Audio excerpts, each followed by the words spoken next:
Big Ten Saturday night, presented by Discover. And we welcome you to beautiful Eugene, Oregon for the first time ever here at Autzen Stadium. It is a top 5 showdown, and here come the number 2 Buckeyes.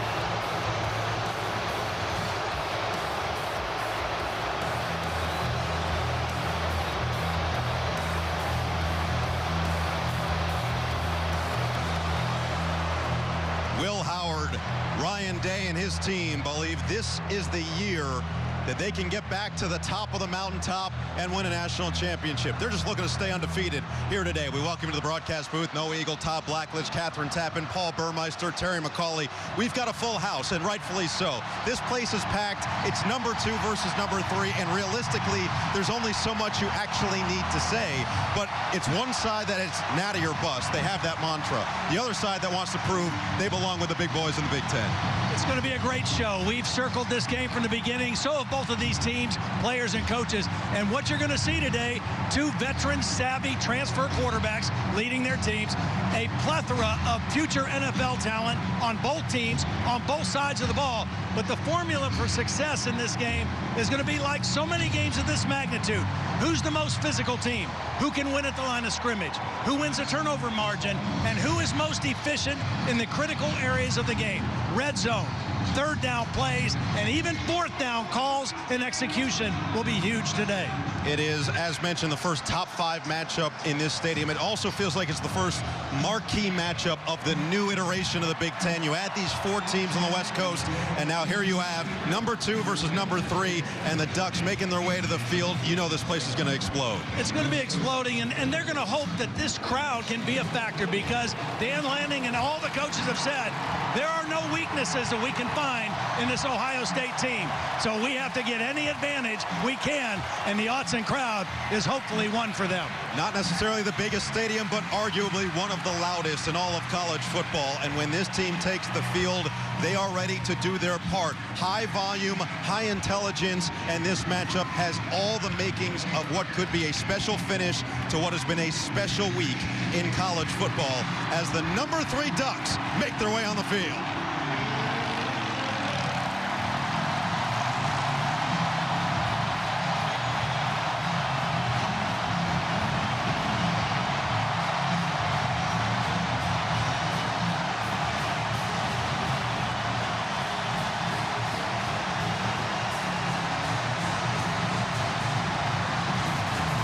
2 undefeated teams, 2 national champion hopefuls.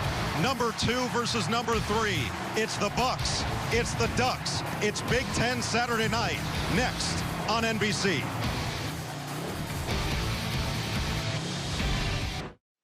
A huge game this week.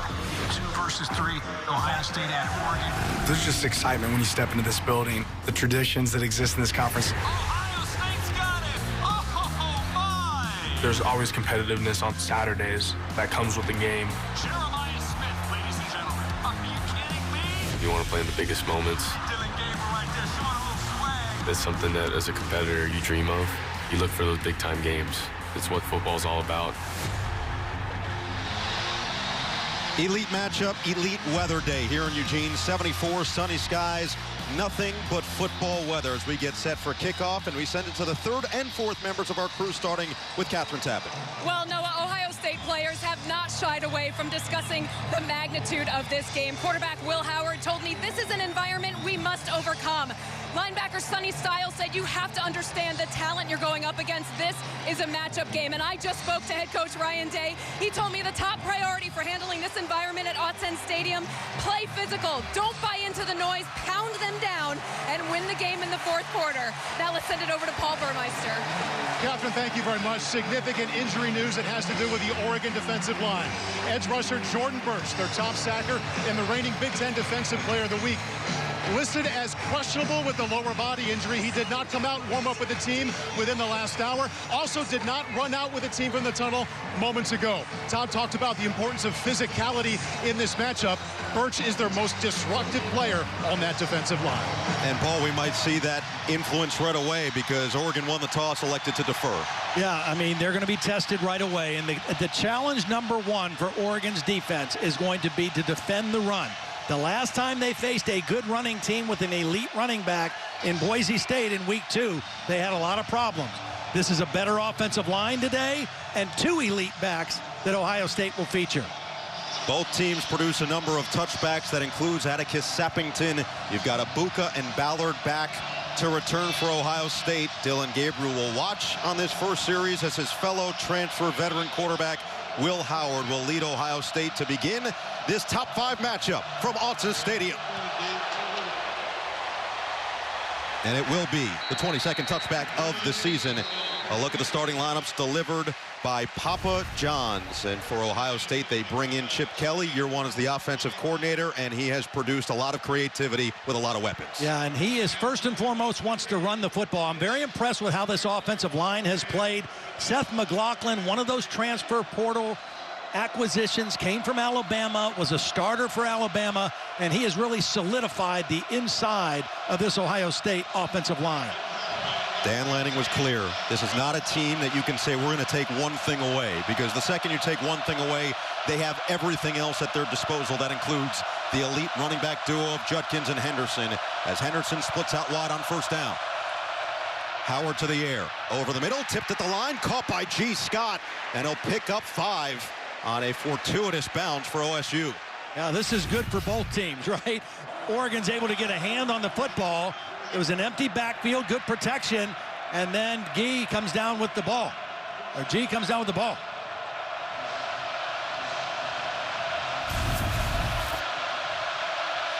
Officially listed at 2nd down and 4. Both teams talked about staying on schedule against 2 defenses that have played well. Quick throw, Jeremiah Smith, his first catch of the day, and he's going to navigate his way towards that first down marker. So the fabulous freshman with his early stat in this top 5 matchup, Will Howard, coming over from Kansas State. He has played in big games, and he mentioned loud environments don't necessarily faze him. He knows how to handle himself. Yeah, he's a very mature guy. We're going to see 2 quarterbacks almost identical in their experience and their numbers this year. He's bigger, though, than Dillon Gabriel. He is a big guy, can see over the line, and is an outstanding runner as well.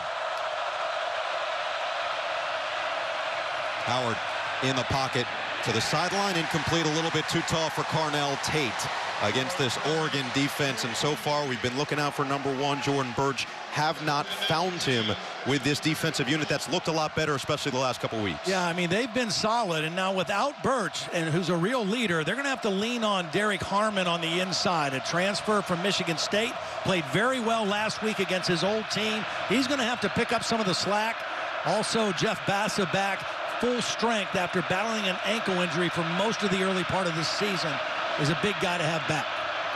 Still yet to go to the ground, and they will here with Henderson, and he spilled out. Short gain of 3. Jabbar Muhammad goes low and sets up 3rd and long.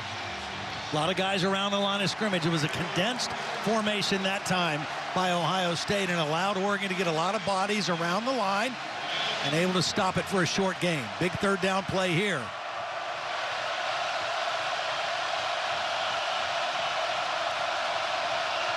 Oregon allowing just 31% on 3rd down this year. Smith, the motion man. 3rd and 7. Howard fires. Smith got it. Fighting. He's short.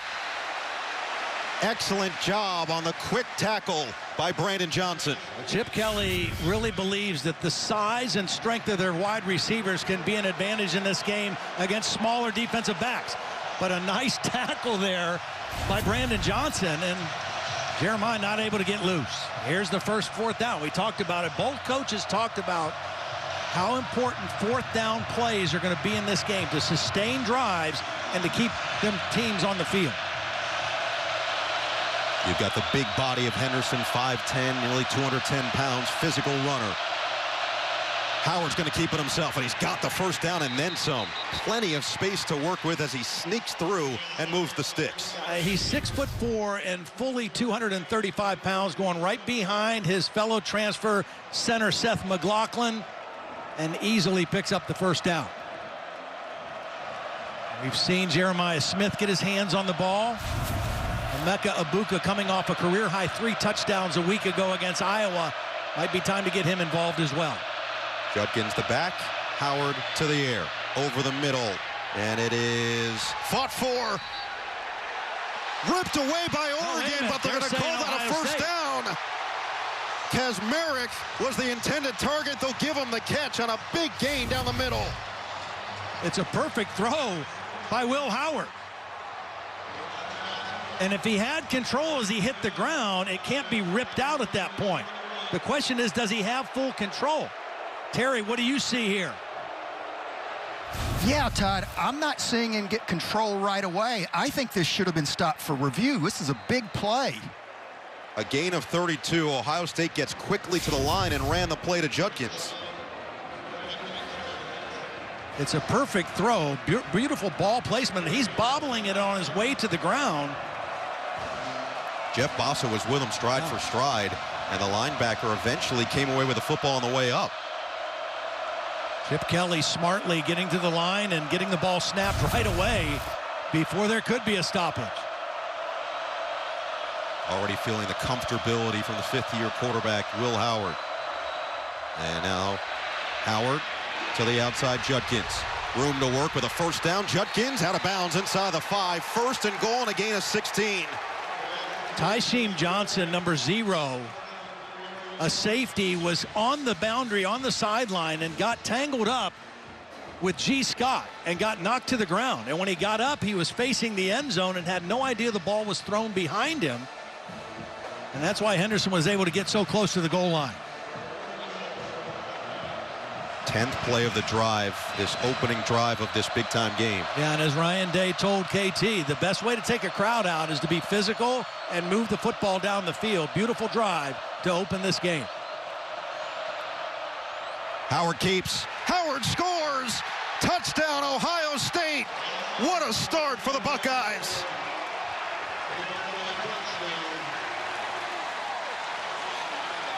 Great block by G. Scott, the tight end.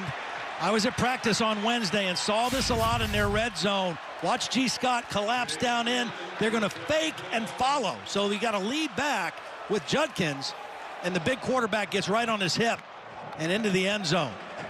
He's an excellent runner, particularly in the red zone. And for Ohio State now, 22 red zone trips, 21 touchdowns. Can't be much better than that. Fielding will come on for the extra point. Little hesitation, but he does knock it through to make it 7-0 on a 10-play, 75-yard drive. Takes 5 minutes off the clock. It was the controversial catch or interception that stood on the quick play to Judkins, and then he leads the way for his quarterback to cap it off on a beautiful start for Ryan Day's team.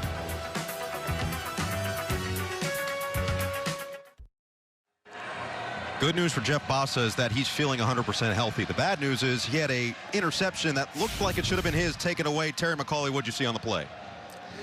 Yeah, Noah, obviously we know this should have been stopped and looked at.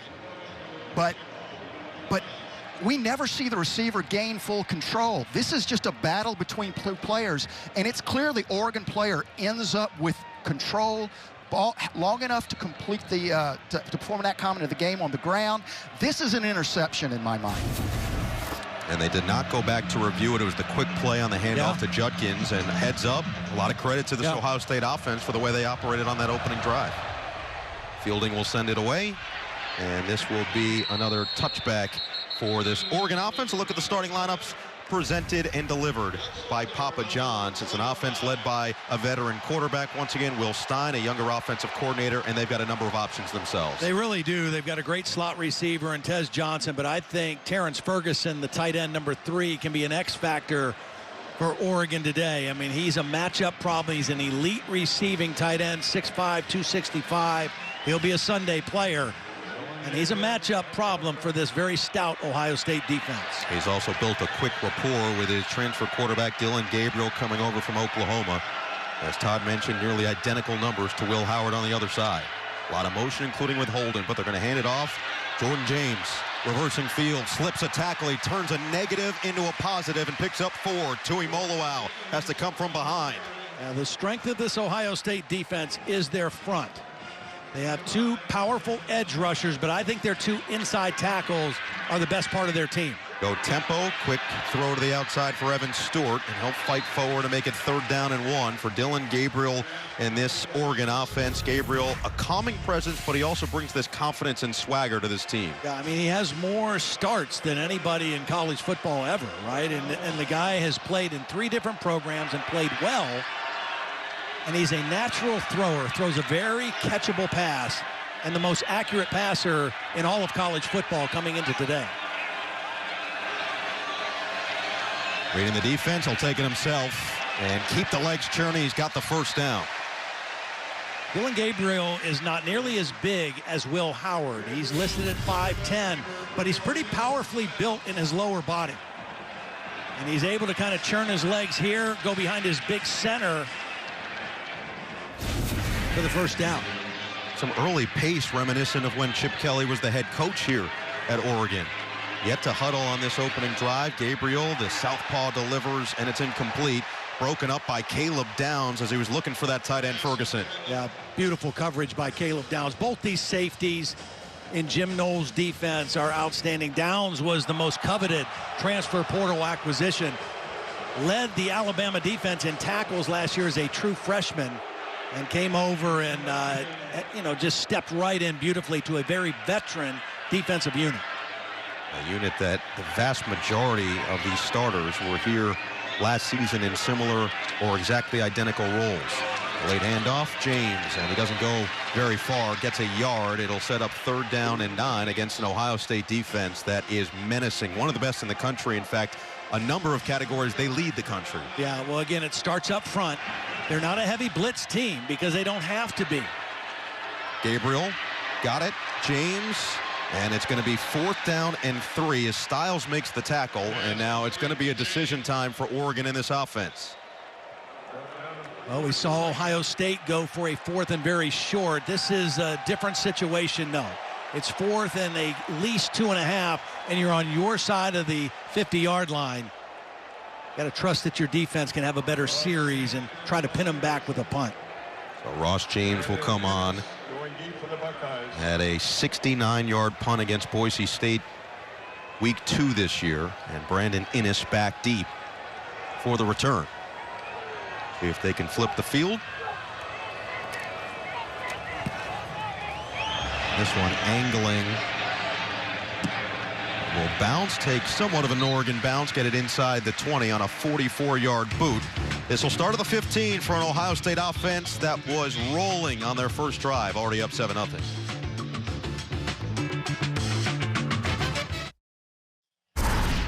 This look at Jeremiah Smith is brought to you by Cadillac. I mean, there's only so many superlatives that you can use before you run out with Jeremiah Smith. He's come in as a freshman, dominated. 6 receiving touchdowns, tied for the most among FBS freshmen, first true freshman in school history with that type of number in 5 straight games to start his career. And you look at the explosive plays that he can help develop for this offense. Then you start putting him in all-time categories with a guy like Chris Carter, and he is on pace to not just break, but shatter his true freshman records at Ohio State. He has meant so much to this program, and Ryan Day was most impressed with how physically ready he was when he stepped on campus to take the beating of a full season. We've already seen it with a couple of catches on their first drive. Judkins and Abuka in the backfield on 1st down. And they will hand it off. Abuka off the edge. That's across the 20. It's a 1st down run of 12. And you see the unselfishness of Judkins, right? I mean, he hasn't even had a carry in the game, I don't think, but he's the lead blocker for Abuka. And this is a team that is, they are all in together on what their vision and what their goals are. Chip Kelly really felt like they could attack the perimeter of this Oregon defense. That's about the 3rd play we've seen, either running or quick passing to the perimeter because of the size and strength of the receivers and the way they block outside on the perimeter as well. Another efficient start for Howard, 5 of 6 after a combined 19 of 19 to start the last 2 weeks. This time he gets away from a sack, and he will lob it out of bounds. Uiagalelei came on the pressure and forced Howard out of the pocket quickly. Yeah, Uiagalelei, one of those young edge guys. They got a pair of true sophomores playing on the edge. Nobody accounted for him, and Howard did a nice job of getting away from a free rusher. Looked like a little bit of a mistake by the Ohio State pass protection. 2 guys on 1, nobody on the edge rusher, And Howard does the only thing he can do, which is throw the ball away and live to play second down. Abuka initially in the backfield. Now to the slot. Tate the motion man. 2nd and 10. Handoff. Judkins. No running room. Derek Harmon closed up the hole. Yeah, Derek Harmon shows some quickness along with power. Does a great job. Here he is right here. Watch how quick he is getting off the ball into the backfield, and he beats Donovan Jackson. And it's Oregon football. Wow. This ball came out. Harmon comes away with it, ripped it away from Judkins. Take a look right here. Yeah, he didn't even go for the tackle. He was in the backfield and just went for the football. They had one turnover that they should have had and didn't get. Now they get one. What a play by Harmon. He beat the best offensive lineman, Donovan Jackson, with a quick move into the backfield and then just took the ball away from Quinshon Judkins. The officials are still conferencing right around the 28. It came down almost simultaneously. Terry, did you see anything here on this play as they kind of came away with the football? So far, he clearly loses control, and then there seems to be a battle, and we lose sight of the football. As the ball carrier lost the ball during the tackle, Oregon football. I haven't seen anything yet to dispute that so far, guys. I think the fact that Harmon was in the backfield so quickly, it surprised Judkins. And then Harmon just didn't even worry about trying to tackle the ball carrier. He just tried to go get the football. Please reset the game clock to 6:39. Well, last week, as impressive as Ohio State was in their win against Iowa, they only had 7 points in the first half. They were a slow starter, and turnovers were a part of that. They had an interception and a fumble by Jeremiah Smith, and now a short field for the Oregon offense if this play stands. And they will take the time to take a few extra looks at this fumble from Judkins, a mistake he does not normally make. Harmon maybe comes up with a massive play here in the first.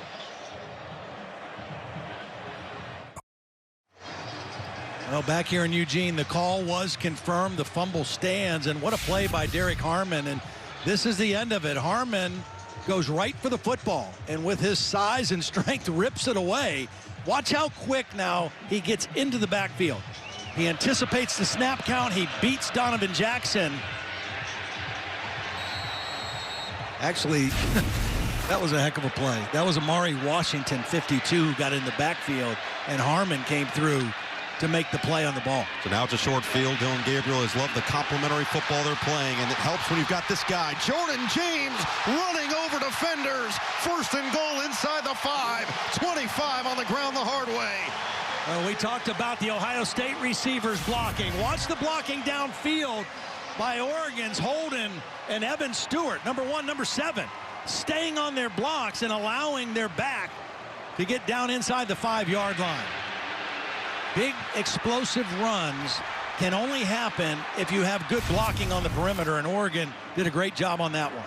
James with 166 yards and a touchdown last week in the win over Michigan State.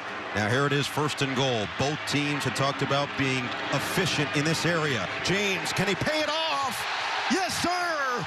Touchdown, Oregon!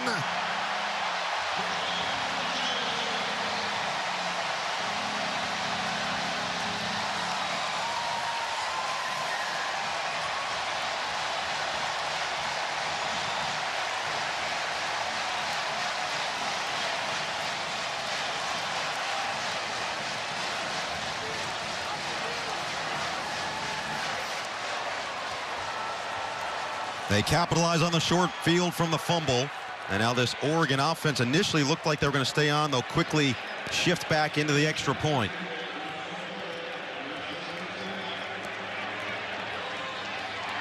Sappington.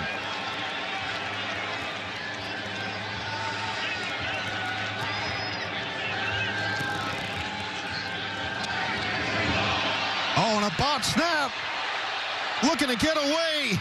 Toss it, picked off. Ransom looking to take it the other way. Down the sideline. Ransom with blocking. Can he get there? No. Chaos already in Eugene.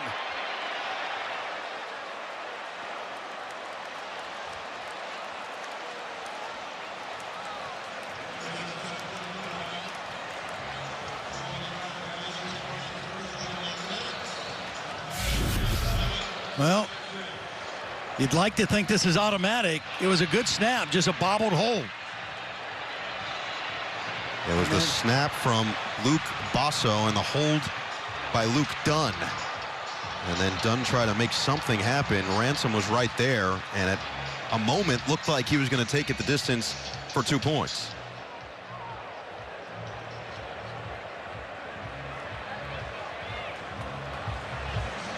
And normally Ross James, the punter, is their traditional holder on both field goals and extra points, but it was the touchdown by James that helped get this back to what was nearly a tie game. Yeah, he runs with such power. I mean, he is very powerfully built, runs behind his pads. They like to run to the left behind Josh Connerly, their left tackle. Rashad Strother, also the left guard, in there clearing the way. And they capitalize on the turnover. Just like last week, the Iowa game, the Ohio State turnover kind of slowed them down a little bit in the first half. The Hawkeyes weren't able to capitalize. The Ducks were on this one. So Sappington will send it away. Abuka waiting deep. And Abuka will let this one fly once again for another touchback. Well, at Peacock, we know education can be expensive, so your entertainment shouldn't be as well. Now eligible students can stream for just $1.99 per month for 12 months, as opposed to the regular $7.99. Visit peacock.com/student to unlock this deal. All right, so now both offenses have found the end zone. You had one that stalled out and punted it back. The other one in this Ohio State offense that turned it over on the fumble. But they've been moving the ball, and we've seen the efficiency and just how explosive they can be when they're locked in. And the balance. I mean, Will Howard has been accurate throwing the football. They've had a blend of run and pass. And different guys carrying the football or touching the football. Henderson in there on first down. Quick throw, Abuka. Gets away from the first. Not the second. Engulfed by Jamari Caldwell. The big 6'1", 340. And he moves like he's got maybe 100 pounds off of him. Well, Brandon Johnson, number 3, made the play. He doesn't get the tackle, but he slows him up enough to allow help to come from the inside, and Caldwell is there to finish him off.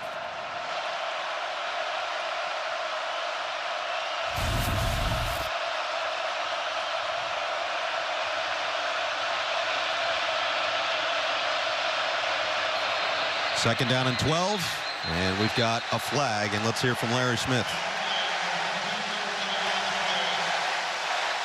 False start. Offense, number 71. 5-yard penalty, second down. And don't be surprised, is right now this will be the loudest that this stadium has been. Ohio State quieted him down. You see the movement by Josh Simmons, the left tackle. Ohio State quieted him down in the first drive. Oregon gets the score. Now they get a penalty. Now it's time for them to crank it up.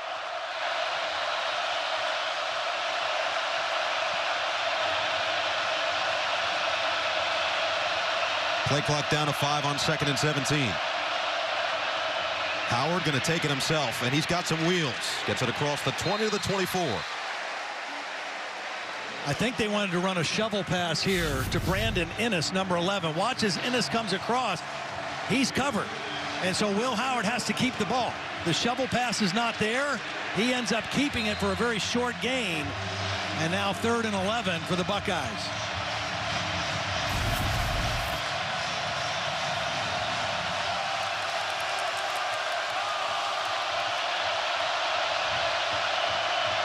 Packed house at Autzen Stadium. Ready for this 3rd and 11. I think another penalty. That's 2 false starts on this possession.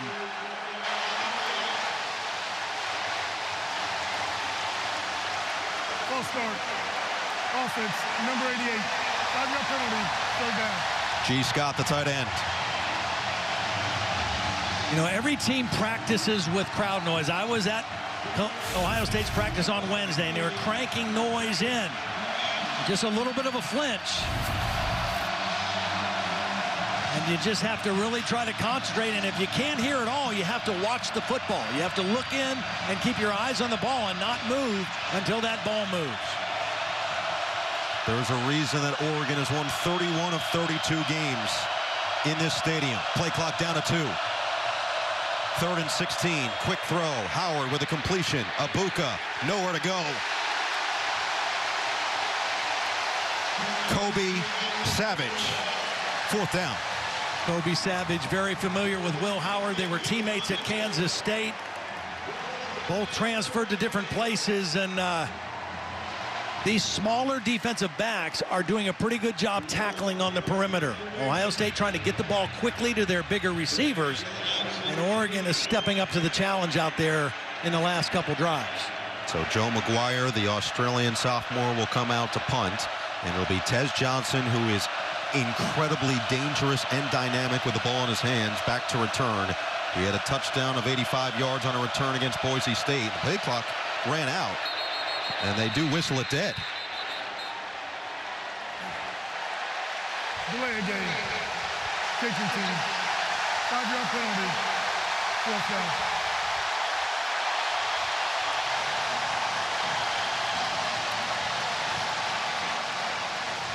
It is a cacophony of noise. Yeah. And the one thing you brought up that was interesting is the guards and the center maybe can hear. Yeah. But once you get tackles and beyond, right, that's where it really gets tricky. Yeah, and all it takes is a little flinch, you know, and if you're going on a longer count or trying to check at the line of scrimmage, it becomes even more difficult. 3 penalties on this drive against Ohio State, and now Johnson waiting back. Will bring it in on the fair catch at the 41. A 41-yard punt. And good field position for the Ducks once again. Oregon's defense finding its rhythm after the first drive. The turnover and the stinginess. Will Howard trying to figure it out in this battle.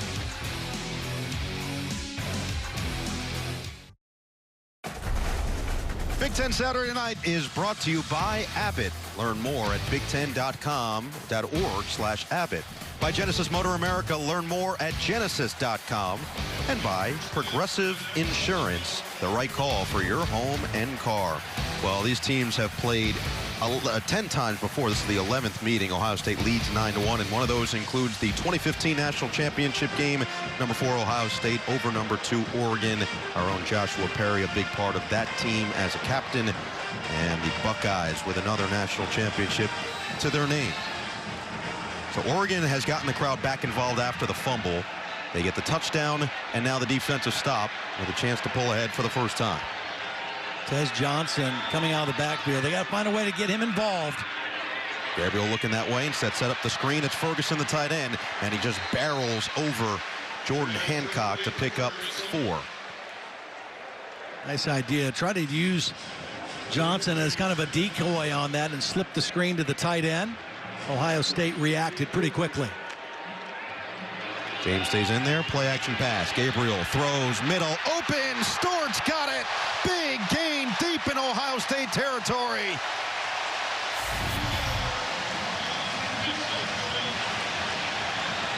Nice job by Dylan Gabriel finding the open void in the defense.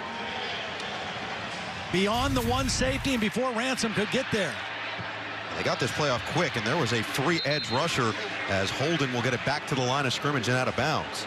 Now there's a flag down. It almost looked like the center snapped it before anybody else was ready for it.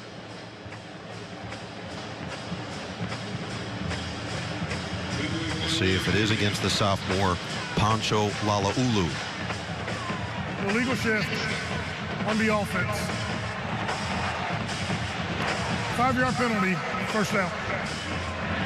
And because he snapped it early, yeah, that's what triggered it. Yeah, there was still movement. They weren't set, and the ball was snapped. And so we saw this affect Ohio State their last drive. You wouldn't expect the home team to be affected for a penalty like that, but it backs them up nonetheless. Excellent throw on the long completion, though, from Gabriel. Now 4 of 5 with 41 yards. 1st down and 15.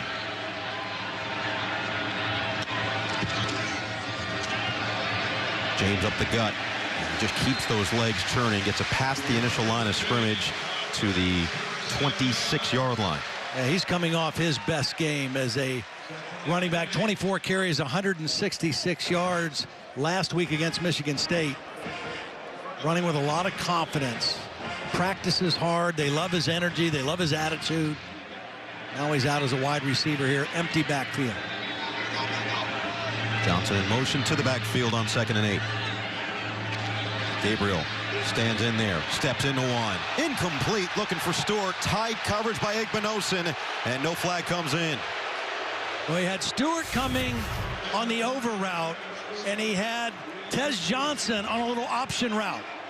Looks like a lot of grabbing and holding there. Igbinosun gets away with it here. Left hand around the waist, but he makes a play on the ball. These two corners for Ohio State have great length. Long arms, able to reach in and knock the ball away. They also had Tez Johnson inside on an option route, and he got knocked down. Look at this formation. And they will run it. Lob it to the sideline, and nobody's home. Put it in the direction in between both Ferguson and Holden, and now it's 4th down and 8. And a long field goal likely coming up for Oregon. Funky formation here. Will Stein, he's only got 2 guys over here, but whatever the route was supposed to be, there's a miscommunication. You got to get rid of this ball quick. And obviously not on the same page between Dillon Gabriel and the outside receivers to the left. So this is going to be Atticus Sappington. There was a question whether it was him or Andrew Boyle who would attempt these longer field goals. This one from 44. Sappington 6 of 7 on the season, and he's 2 for 2 from between 40 and 49. Not this one. Wide right.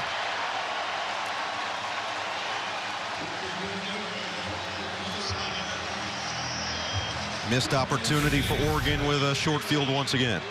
Yeah, you see the missed kick. Good hold, good snap this time. Just a bad kick. But even going back to that 3rd down play, I don't really understand why you get so tricky on that 3rd down play. You're moving the ball. Your quarterback's hot. Give him a chance to make a normal throw on a normal play call on 3rd and 7.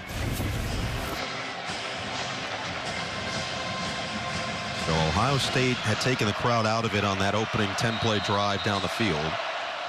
Oregon got the crowd back involved with a fumble. And now can Ohio State settle back in offensively after the turnover and the penalties pushed them backward on the last one. Henderson through the hole. Henderson, big gain. 1st down. Again, in the absence of Birch, Oregon is playing with 2 inside tackles and those 2 sophomore edge rushers. It's more of a passing set defensively, and capitalized that time by Ohio State. Ride the hot hand. Henderson, he's a home run hitter. Travion Henderson, 1 man to beat, out of bounds. 1st and goal, he goes 55 down the sideline. Officials, timeout. Watch the block by Josh Simmons, the left tackle. He's playing his best football at Ohio State. Holds his point, and then the speed of Henderson, a bad angle by Tyseem Johnson, number 0. And this is a legit home run hitter every time he touches the ball. Brandon Johnson with a hustle play to save the touchdown, but now Ohio State with a lineman down behind the play. It is Tegra Chabola, the right guard. So Chabola down with 10 seconds remaining in this 1st quarter. And it felt like it was building in getting Henderson the football. He had only had the 1 carry through the first couple of drives. And then in those last 2 carries, he's gone 70 yards down the field. Meanwhile, Austin Saraveld is looking like he's going to get set to check in the game. Remember last time inside the 5, there was the fake and follow, the run by Will Howard. They like him running the football in this part of the field. That'll bring the 1st quarter to a close. Ohio State with some momentum back in their favor in this top 5 matchup in the new iteration of the Big Ten. It's been back and forth so far in Eugene. 7-6 in favor of OSU through 1 on Big Ten Saturday night.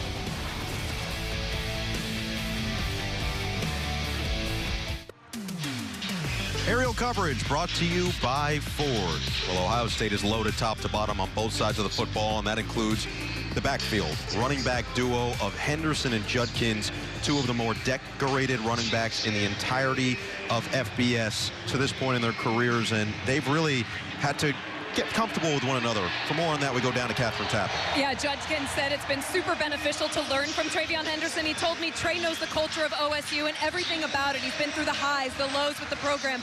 So I'm embracing everything that he's told me and taught me about this school. From the on-field standpoint, he said I try to implement what he knows into my game, and also I try to teach him things as well. We help each other on and off the field. We have a great relationship, and he was extremely positive about playing with him on this team this season, guys. Well, TreVeyon Henderson, KT, has been such a mainstay for Ohio State his entire career here. He could have easily left for the NFL. And then, especially when you bring in a guy who was so good at Ole Miss and Quinshon Judkins, and yet Ryan Day says they get along and they actually cheer for one another when they're not on the field. Yeah, and you know, the beauty of it is, and Chip Kelly did some research, talked to Nick Saban, and he told him how much he loved having two backs to keep them both fresh, particularly into the fourth quarters of games and late in the season. He's got that luxury right now. So Henderson with 70 yards on the previous two carries. It'll be Judkins now back in there on 1st and goal. Howard keeps. Howard will not get there. Kobe Savage, his former teammate, gets all up in his face. You see the smile back and forth as he makes it 2nd and goal. Tuioli, number 44, also involved there on the edge. They do a nice job of stringing it out. It looked like Will Howard would get to the corner, but Savage able to fight off the block of Abuka, who's an excellent blocker, and make a play. They'll go quickly here. 3 in the backfield, including Gerd. Hand it, Judkins jamming his way in. Touchdown, Ohio State. 6th of the year for Quinshon Judkins.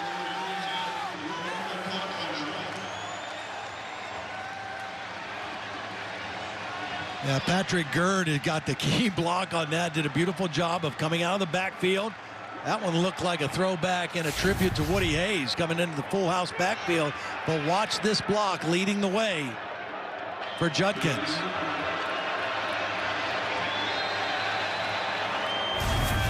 He has been a touchdown machine now, averaging a score per game as Fielding's extra point makes it 14-6. Well, this team just has so many weapons and the ability to explode at any time. Couple slower drives, and then TreVeyon Henderson with back-to-back runs. Only 1 carry before this. 2 explosive runs, and all of a sudden, Ohio State is down inside the 5-yard line, and then they pay it off with his sidekick. Quinshon Judkins gets the touchdown. TreVeyon Henderson did the legwork, and the partnership continues to pay dividends. I mean, there's a reason these guys are big shots, brought to you by Nissan. I mean, that's what they do. They go out there, they just always seem to contribute at the right moments, the right times, and when you think the offense is starting to find a lull, it's that home run ability. It's not thunder and lightning. It's lightning and lightning. And it's thunder and thunder. It's both, because they're both strong enough to break tackles, and they're both fast enough to run away from defenders and make big plays. So they are the same guy. There's no change of pace with these two guys. They're the exact same type of running backs.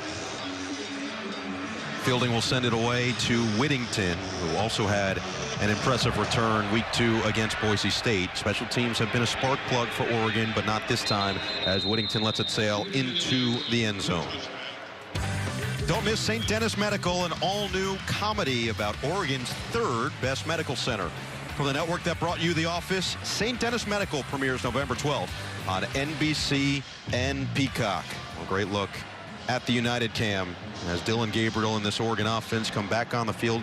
Gabriel just 4 of 7. He's been the most accurate passer in all of college football to this point of the season. They still have not found a way to get the ball to Tez Johnson. I think that's the one matchup going against the nickel. Jordan Hancock, number 7. That's the one matchup that Jim Knowles was most concerned about coming into the ball game. Johnson the motion man, James the back. Now Holden. Oh, tough snap. Gabriel does get to it. Fires on the run. James, or make it Johnson with the catch. He's actually going to lose yardage on the play. Well, second bad snap we've seen from Lalaulu. And behind the chains again against this very tough Ohio State defense. It's a defense that's #1 in scoring in FBS, giving up just 10 total points in the second half this season. They get stronger as the game goes. All-Americans at every level. Play action pass, Gabriel in the pocket. That's a deep ball down the sideline. Stewart takes the top off, dragging his way down the field. Burke couldn't bring him down. Stewart gashing once again. Well, Stewart is the speed X. He's the guy that can do this, working against the best. That little stutter step froze Denzel Burke, the best cover guy on this Ohio State defense, and you see the breakaway speed by Stewart. This play was changed at the line of scrimmage by Will Stein. And a whistle. They will stop this before the play. You know, it's interesting. Oregon's offensive coordinator, Will Stein, is on the field. Most offensive coordinators are in the box. He likes to be on the field, and he makes a lot of checks. The ruling on the field is confirmed. We're looking to see where the runner stepped out of bounds. Well, Stewart did a great job of playing through the bear hug of Denzel Burke. Yeah. The question is whether or not he did keep his footing in bounds all the way for 69 yards. But it is interesting. You just don't see that very often with an offensive coordinator. Take another look here. It's good there, good there. Seems to be good there. And keeps it rolling. If it does stand, it'll be the longest play from scrimmage this year for Oregon. He does a great job of staying in bounds with a guy draped all over him. And you see the strength of Evan Stewart. Protects the football and drags for extra yardage. But Will Stein, that play was changed at the line of scrimmage. You could see them pause and look to the sideline. They saw something they wanted in the coverage. They called for the hesitation move by Stewart, one-on-one on Denzel Burke, and it paid off. The ruling on the field and the spot of the ball have both been confirmed. First down. Yeah, see, there's the check. So they gave the fake count. They changed the play. They had off coverage to their fastest receiver, and they got the big play. Stewart has 3 catches, 101 yards, including that last one to set up 1st and goal. And that's what he does. They said he still needs to develop in other areas, but he can take the top off the defense. A vertical threat for Oregon. Handoff on 1st down, and Tui Molowau gets in there immediately to wrap him up. He just read this play. They tried to pull a lineman, a guard, to pick him up, and he was too quick. The guard just totally whiffed. Watch Tui Molowau beat the guard's block and into the backfield. Now, these two edge guys, JT and Jack Sawyer, are excellent run defenders. 2nd and goal, Gabriel fires. Gabriel on target. Touchdown, Evan Stewart. There is a flag down.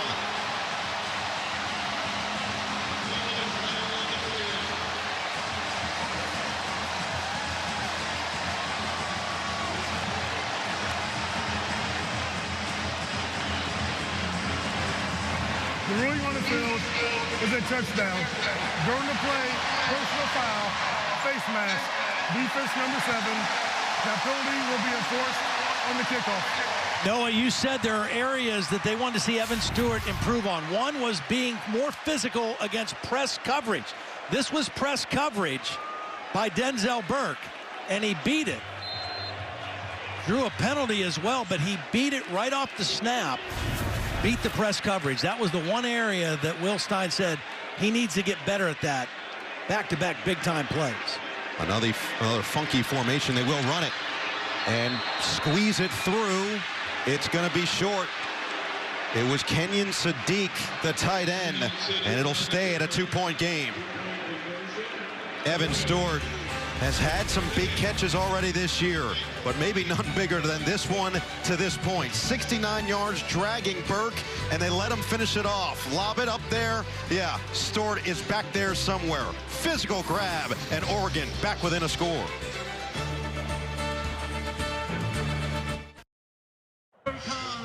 With Discover, every fan earns cash back on their game day purchases. Discover, the official card of the Big Ten. Well, normally it's Friday Night Lights for us. This one Thursday night. Churchill High School defeating North Eugene 34-0. Big time win for Churchill. And now Oregon trying to do the same as they climb their way back, falling down on that first possession. And Ohio State will get this. It's going to be a kickoff at midfield because of the penalty on the touchdown. There's that face mask 15 yards, so you've got to imagine that another touchback in all likelihood is loading for Dan Lanning's team. And we'll see if they try to get tricky with this. And they will. Oh, wow! Off of the Ohio State player, and Oregon gets right on top of it. Did they get there first? That was outstanding work. I don't know if they did this on purpose or not, Noah. I think they were just maybe trying to squib it, but it hit the Ohio State player. And they have it. Yeah. The ball did not go 10 yards, but the Ohio State player went to try to touch the ball and recover it, and it was such a hard kick. It just came right off. He actually tried to get out of the way. And Oregon was able to come up with it. What a play. Boyle came in, and Lamonaco he could not, or make it Burke actually on the tearaway jersey. That was unbelievable altogether. I've never seen anything quite like that. And to your point, I don't even know if you could do it again if you did try. Yeah. I mean, you typically don't kick an onside kick that hard. No. Right? That ball was drilled, and the return man tried to get out of the way to let somebody in the back row get it. And Oregon able to capitalize on, I guess this doesn't go down as a turnover, but it's just like a turnover in a short field for the Ducks again. I feel like Stefan from SNL. This game has everything. Right now, it just feels like the unexpected is becoming expected. And now Oregon with another crack offensively, and we'll see what Gabriel and company have in store. And they will whistle this one. Timeout, Oregon. Timeout, Oregon. So the first of the half will be 30 seconds in length. I mean, I think we got to take another look at this. Yeah. This is some of the craziest bounces I've ever seen. I mean, Oregon reacted like that was done intentionally, the way they went to the football. But you just don't see an onside kick like that. Normally you dribble it, you wait till it gets 10 yards, you try to block those guys and get to the ball. And that time the Ohio State returner was trying to get out of the way, and it hit him and came back towards Oregon. Roger Saliapaga, tight end, a freshman. He actually has been a special team standout all year. They've loved what he's brought to that unit. And this is a team that's used special teams, including that Boise State game, as a spark this season. Now it's Gabriel with time over the middle, on target again. This time it's Holden in stride, and he brings it to the 10. Well, this starts with Dylan Gabriel being able to field a high snap. Another bad snap. Gabriel fields it. Then it's excellent protection. The back stays in to help. He's able to step up in a clean pocket and deliver the deep in route for a big gain. I mean, Dylan Gabriel, you knew, was not going to be fazed by a big game like this, a big atmosphere. He led his Oklahoma team to the win in the Red River rivalry last year with 1:18 to play over Texas. Handoff for James, and he'll lose a yard. A nice play by Caleb Downs. I mean, these two safeties, Downs and Ransom, they play so downhill. And this Jim Knowles defense, those guys have to fill the alley and get really involved in the run defense. They're both excellent tacklers. Now there's a penalty down, and some jawing back and forth. Looked like Igbinosun is upset with the officials along the side. So we'll wait for the call from Larry Smith to get some clarity. Flagrant, unsportsmanlike conduct. Offense number 1 for spitting on an opponent. Number 1 is ejected from the ballgame. Wow. Oh, my. Trayshawn Holden who is one of the leading receivers of this Oregon team, has just been sent away from this game for spitting on Davison Igbinosun. I mean, why? It's the biggest game of the year. Why even do that? You're such a valuable part of this team, and now you have hurt yourself and your team. Just no excuse for that at all.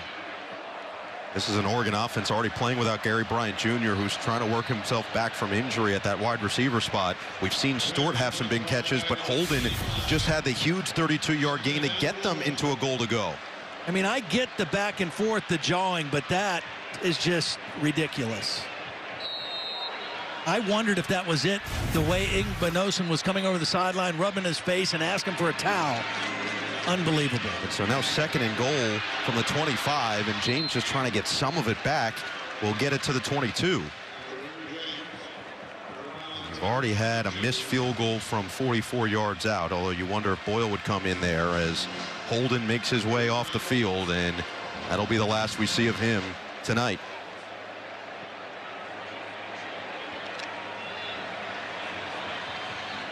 Tough way to finish for the Alabama transfer.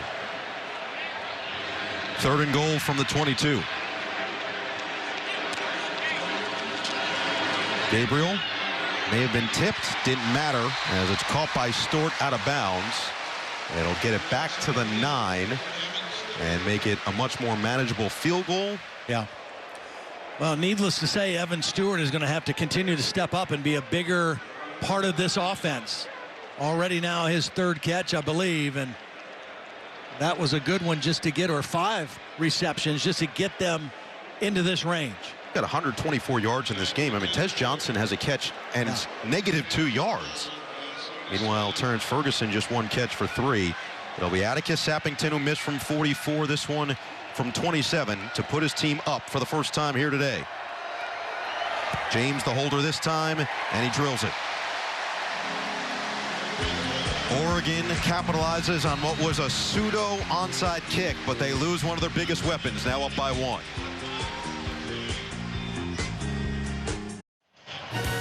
Tomorrow, the Bengals face the New York Giants on Sunday Night Football without former Duck Kayvon Thibodeaux. But Football Night in America will begin at 7 p.m. Eastern on NBC and Peacock, and see if the Giants can keep up some of the momentum they've built the last couple of weeks here. You know, you mentioned Kayvon Thibodeaux. The interesting thing, when Oregon beat Ohio State a few years ago in Columbus, it was a big upset early in the year. And one of the big stories that week was the absence of Kayvon Thibodeaux. He was unable to play because of injury, and they thought that would really affect Oregon's defense, and they were still able to find a way to win the football game without their best defensive lineman in this one, in Birch. So Oregon back to the defensive side for the first time with a lead, and another touchback this time from Sappington. I mean, this game has just gone in every which direction so far. We call these key plays. This was on the first drive that easily could have been an interception for Bassa. It was called a catch. Then a rip away by Derek Harmon on Quinshon Judkins set up the short field. This is still one of the most insane plays that we've seen, and then it led to an eventual ejection as Holden spit on Igbinosun. We haven't even shown you a missed extra point, a missed 2-point conversion that was nearly then taken all the way back. We've seen in a quarter, not even a half, more than we normally see in an entire game. And here with 10:09 to play, we'll see how Ohio State responds. In a one-point football game.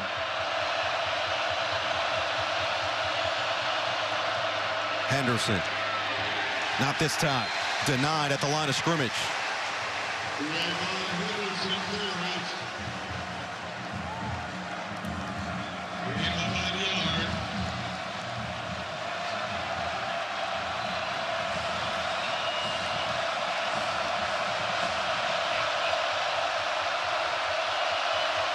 Second and 9. Henderson to the outside. Caught up. Yeah. Boy, they love having him back at full strength. He's a big physical linebacker who can run sideline to sideline. Here he is here.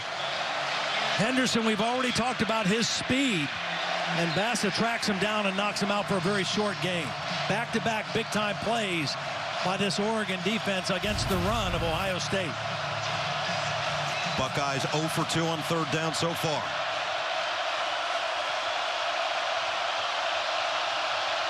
Jeremiah Smith by himself at the top of the screen. Matched up with Jabbar Muhammad. Howard, wide open. G. Scott down inside the 40. Wow, this is a great route by G. Scott. We talk about these wide receivers. They got a matchup in here. G. Scott's just going to run a slant, and he's going to get separation. And beautiful ball by Will Howard to a guy you don't necessarily expect that they would look for the matchup, but they got it. G. Scott runs a nice route, makes a good hands catch, and then shows a little bit after the catch. Injured player down is Josh Simmons, the left tackle. Transfer from San Diego State a couple years ago. Started 13 games last year. Started all 5 here this year. And take a look exactly why he went down, battling with Uiagalelei on the edge. Yeah, just kind of, you could see it kind of gave out on him in his pass protection, and he has played extremely well this year. Last year he struggled a little bit coming over from San Diego State. And the offensive tackles took a lot of criticism last season, but this year, both he on the left side and Josh Fryer, the right tackle, have played really, really well. Well, overall, this offensive line has been excellent for this season. Running the football has been a strength, pass protection, but Simmons, Donovan Jackson, and since he's been healthy and come back, they've really taken that step forward. You mentioned Seth McLaughlin, the transfer at center. Chabola, who went down earlier, looked like he returned, and then Fryer, as mentioned, on the right side. But this would be a tough loss as they're going to get a cart too. I mean the way he went down, it just looked like that knee kind of gave out on him, and that's going to bring Zen Michalski, number 65, into the game at left tackle. So Michalski on one side. We saw Saraveld come in for Chabola. And just not what you want to see for the senior from San Diego. No. Just so much experience coming in, 31 starts in his career.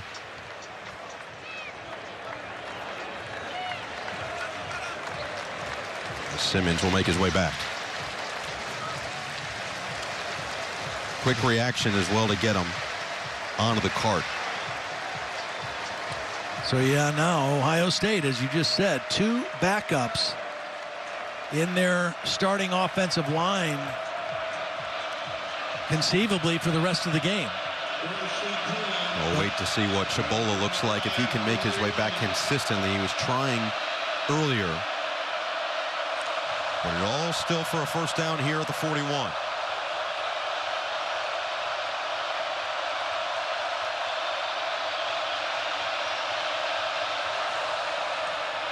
Howard feeling the pressure. Harmon couldn't get there. Howard gets away. It's Henderson on the dump down. Henderson turns it into a 3-yard gain. A really good job by Will Howard avoiding the sack, avoiding the negative play. It's well defended by Oregon, but you're going to see the strength of Will Howard. He gets away from Harmon, quickness, and then just dumps it, just gets something out of the play, which he does, to keep the drive alive. This was one thing that Seth McLaughlin told us about Will Howard. Because of his size and his athleticism, he can shug away some of those free rushers, and he did it there. Counts as a rush for Henderson. This time it's Judkins exploding through the center, and he'll make it 3rd down and short.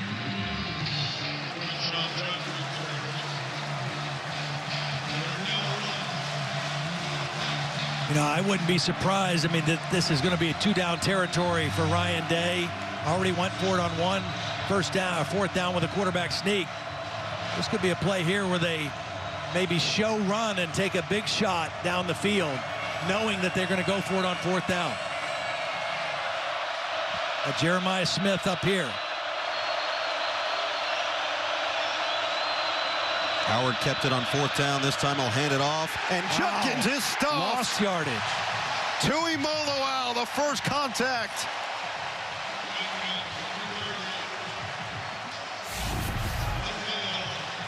What a great play by Uiagalelei. Watch him get in here, get into the backfield, and slow Judkins down. And then they're able to finish him off. What a short yardage play. Now it's 4th and even longer. 4th down and 2. Howard kept on the first 4th down. 3 in the backfield. Same play as the touchdown. And Judkins is going to wiggle free for the first down. Same side, same player, same result. Yep, same lead blocker, 2 guard.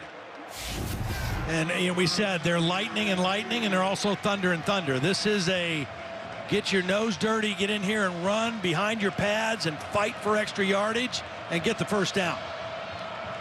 It's not flashy, but it's effective, and a new set of downs for the Buckeyes. So 2 for 2 now on 4th down for Ohio State. Did it on the first drive. It resulted in a touchdown. Can they cash in here?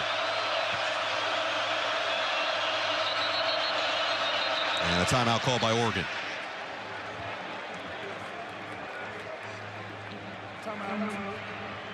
Tosh Laffoy, the defensive coordinator, comes in and has a word with Amarion Winston. We'll be right back.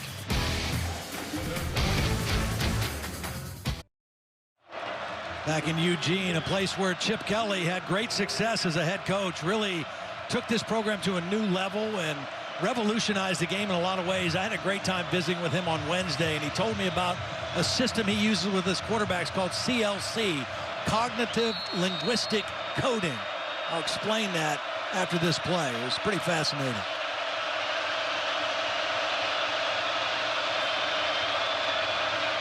Handoff Abuka on first down, using his blocking and spun down for 6. He talks about being able to use the communication system to talk to his quarterbacks, and he talks to the quarterbacks and says, how can I help you? What words, what phrases, what alerts, what checks can I give you?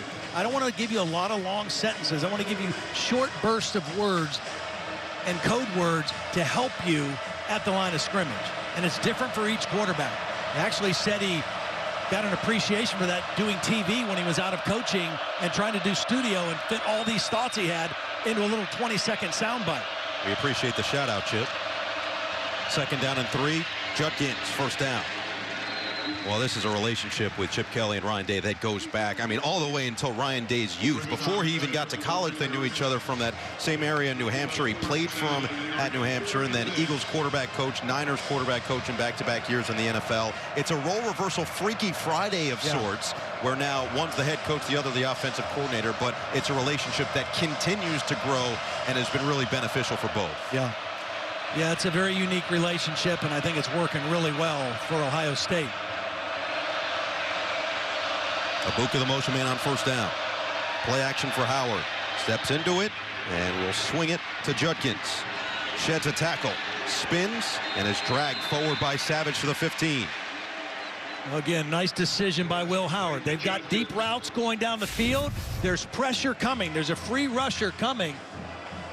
And he has to get rid of the football. It's Brandon Johnson, number 3, in his face. He gets rid of it to his outlet receiver, Judkins, who adds a couple extra after the catch.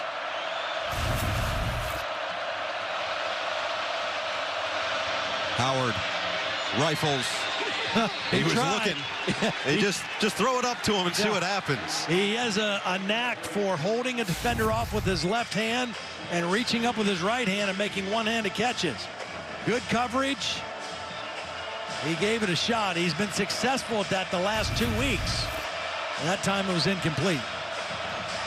Jeremiah Smith, a big reason for this success. 23 touchdowns on 24 trips into the red zone. They have scored on all 24 of those trips, and 2 rushing touchdowns tonight to pad the stats. Under 4 to play in this first half. It's Howard looking sideline. Open, Abuka, touchdown! Perfectly delivered, and Abuka right there again for the Buckeyes. He had 2 guys wide open on this play, a real mix-up in coverage for Oregon. He had the tight end G. Scott wide open as well, right in the middle of the field. And Abuka, who had 3 touchdowns a week ago, just goes unaccounted for on the little out and up. Safety was late, way late getting over there. But watch, Will Howard could have had this right here as well. Wide open the middle of the field. But he knows what he's got with Emeka Abuka, and they connect for a touchdown. Fielding's extra point makes it 21-15. 6th receiving touchdown of the season. 4 of them have come in the last 2 games for Emeka Abuka. Now 20 in what has been an illustrious career in Columbus. Yeah, beautiful throw, great read. Remember, it was set up by the dump down to Judkins, you know, not taking a negative play. He also avoided a sack earlier in this drive. And then he finds a guy he has great trust in. Emeka Egbuka is a great receiver. I mean, he's going to be an NFL receiver, but he does a lot of the dirty work for this offense, too. He's a great blocker. He's tough. He's physical. Last year, he played through injuries almost the entire season. Didn't have the production that he had the year before, but he's off to another great start this season. Ryan Day mentioned exactly what you said, the dirty work and specifically the blocking. He actually says that Egbuka gets more excited when he springs a play free with an elite block than he does when he scores a touchdown like we just saw. Yeah. I bet he likes scoring touchdowns too, though. I mean, that's nice. Pretty fun. It's a nice cherry on top.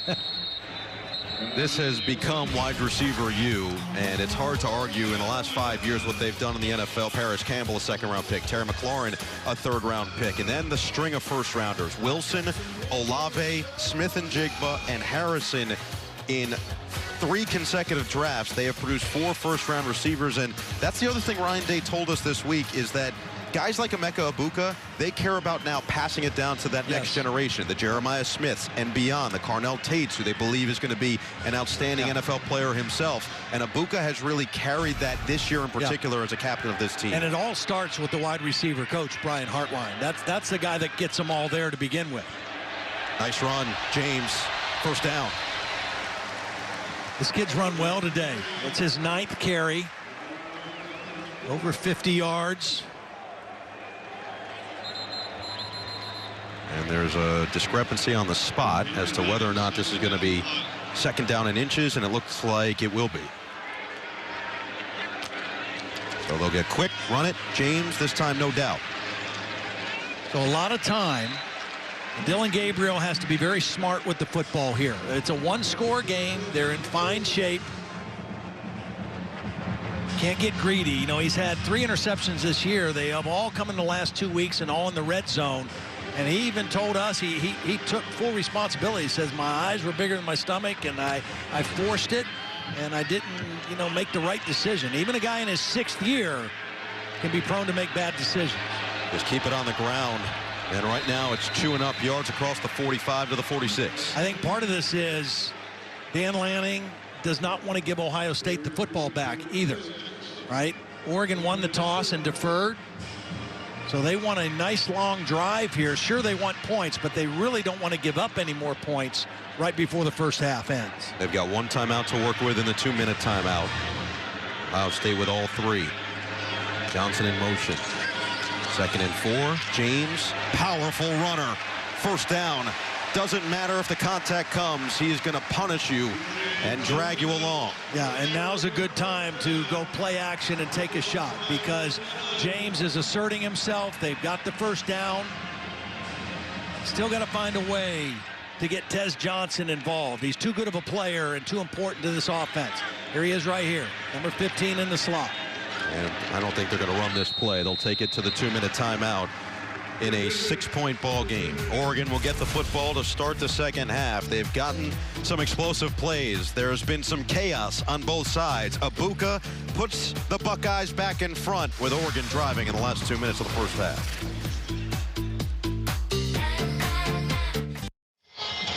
Back in Eugene, and these numbers courtesy of PFF. Tez Johnson is the 3rd highest targeted rated receiver in Power 4 conferences. And right now he only has 1 catch in this game. Now Evan Stewart has 5 catches for 124 in the touchdown, but it feels like Johnson needs to get involved. Yeah, absolutely. I mean, he's too valuable to this team and has too much ability to make big plays. The other guy, Terrence Ferguson, the tight end, only 1 catch for 3 yards as well. Jordan James got them into Ohio State territory, but now it's Whittington on the field. And they hand it to him. Oh, Whittington will pick up a yard. Ran into the brick wall that was Tyleik Williams. Now, Tyleik Williams is one of those guys we talked about at Ohio State that could have gone to the NFL, decided to come back. He's an outstanding player, very athletic, very twitchy for a big man inside. The 2 defensive tackles are outstanding for this defense. Johnson in motion on 2nd and 9. They will throw it. Gabriel quick. Ferguson just not in the right area and incomplete. That stops the clock now with 1:25. Usually these two, they're great friends. They spend a lot of time together off the field, and they're usually totally in sync. They were not in sync on this play. Makes it 3rd down and 9.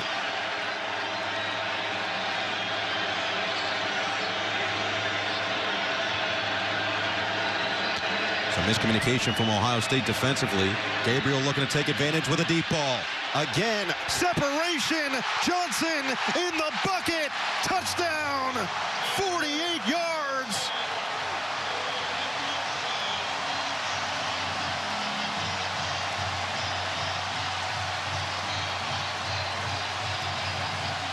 It's Tez time at Autzen Stadium.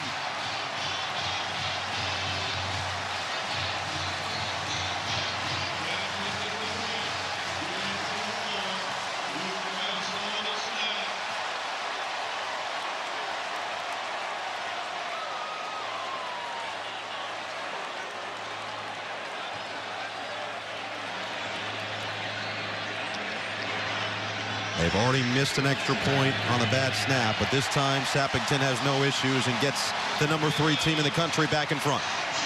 They've tried to get Tez Johnson loose. They put him in motion. They've shifted him. This time they put him in the bunch. And here he is at the point of attack of the bunch. And he's going to run a beautiful route on Denzel Burke. The quickness.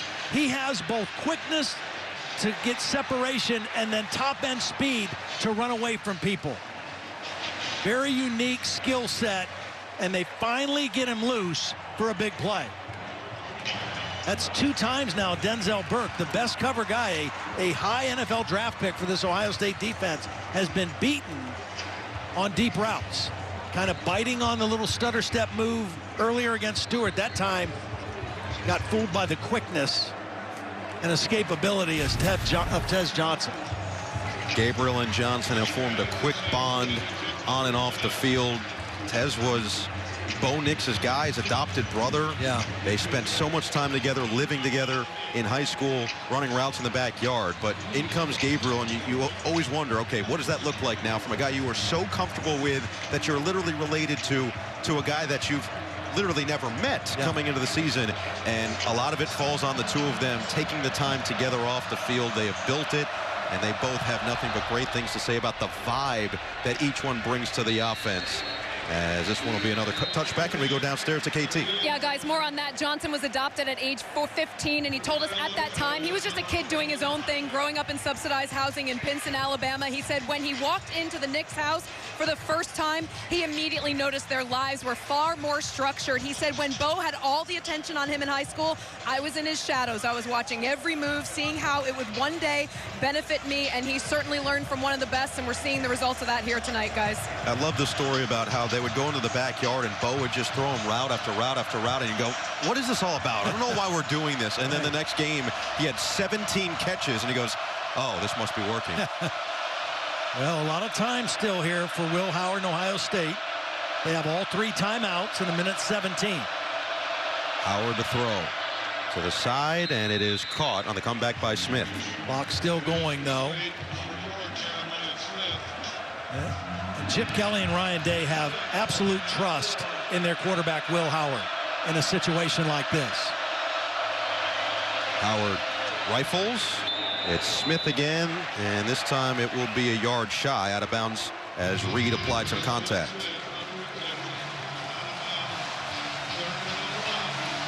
Well, you can run the football here if you want. I mean, you've got the timeouts. You're under a minute, but it's critical that you get the first down here.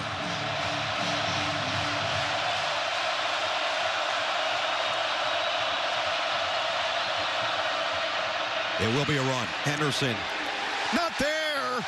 Uiagalelei having a day. 4th down. Well, it started with Harmon. Harmon got into the backfield with penetration and forced Henderson to change his course. Watch Harmon get into the backfield and force Henderson to bounce it outside. And then Uiagalelei was there. 49 seconds. 4-9. No, Derek Harmon transferred from Michigan State. He's familiar with playing against Ohio State. They're familiar with him.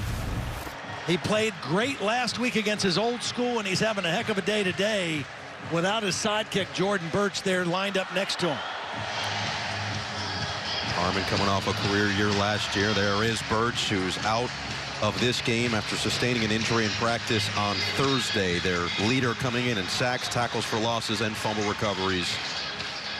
Coming up on the Xfinity halftime report, #1 Texas dominant in the Red River rivalry. Top 10 teams surviving around the country. There will be one top 10 team here and a top 5 team that will fall, and a surprise 6-0 team, a couple of them in power conferences. Well, Ohio State electing to punt. Now they've got to be disciplined in their coverage. There's only one team in the Big Ten that's had a return for a touchdown. That's Oregon. They have a punt return and a kickoff return, both against Boise State. No other team in the conference has a return for a touchdown. Tez Johnson scored the touchdown on the reception. This time he'll try to do something as he'll call for the fair catch at the 30. And Oregon will have it with 44 seconds, no timeouts. Again, they get the football to start the second half. Yeah, I think you're very conservative here. I mean, you've got the lead. You fought your way back into the lead. You're going to get the ball to start the third quarter. Because you have no timeouts, I think you run the football here. Now, Ohio State, they may try to use their timeouts, but I would trust Jordan James a little bit to get some yards here. 12 carries, 67 yards, and a touchdown here in the first half. Saw a similar situation with Iowa earlier today against Washington, where they ran on first down, and Caleb Johnson got it all the way within field goal range within one play. We're going to go to the air. Gabriel in the pocket, steps up, and will wisely run it himself, sliding down after a pickup of 4. Yeah, got some positive yardage. We talked about Will Howard being a good runner. Dylan Gabriel's a good runner as well. He doesn't run as much, and he doesn't do as much design quarterback run, but he's got escapability. Gabriel, incomplete, and now the clock stops with 17 seconds. That's 2 throws now in his last couple that we've seen Dylan Gabriel a little bit off. Again, coming into the game, highest completion percentage in college football. We saw a misfire to his tight end Ferguson, and that time, very simple throw to the back out of the backfield, just not in the right spot with the ball. So now it's 3rd down and 8. And with the clock stopped, let's see what Oregon decides to do. James would have had the first down had he got the catch. And this one will be caught by Ferguson, and he's chopped down on a nice play by Lathan Ransom. Tui Molowau was the one who applied the pressure on Gabriel. So Ohio State will take its first. Yeah. So 12 seconds now to work with, and Oregon's going to have to send it away. Just with everything that's already happened in this first half. Yeah, right. With the pseudo onside kick, a couple extra point opportunities, the interception that never was. Yeah. Here you are with 12 seconds left, and the last thing you need if you're Oregon finally with the lead is more chaos. Well, so it starts with a good snap and solid protection. You got to get the kick out of there and get it off, and then coverage. Is now 48. Number 11 is 48. So Brandon Inniss will be back for this punt from Ross James. And this has only returned 1 so far this season. More shifting.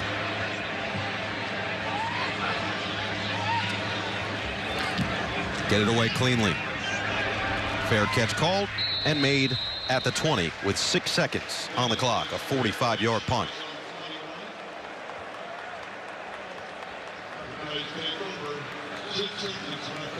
So Will Howard and company will come back on. We'll see if they try to maybe run the ball or just take the knee. But Tez Johnson comes alive with the big touchdown catch of 48 yards towards the end of this first half. Evan Stewart with 124. Remember, Trayshawn Holden is done for the rest of the day.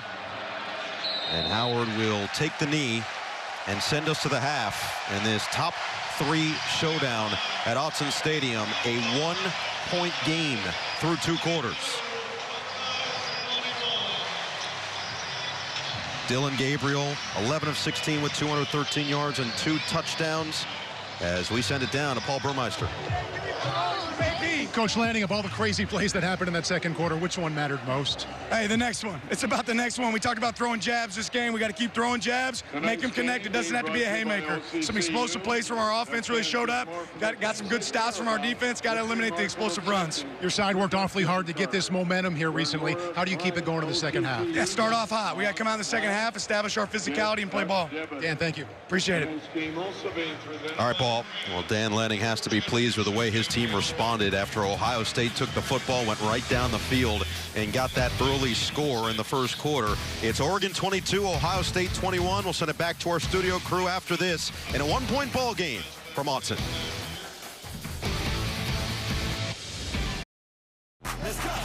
This first half recap is brought to you by Geico. Maybe the most anticipated game in the history of this stadium. Howard scores! What a start for the Buckeyes! James, touchdown, Oregon!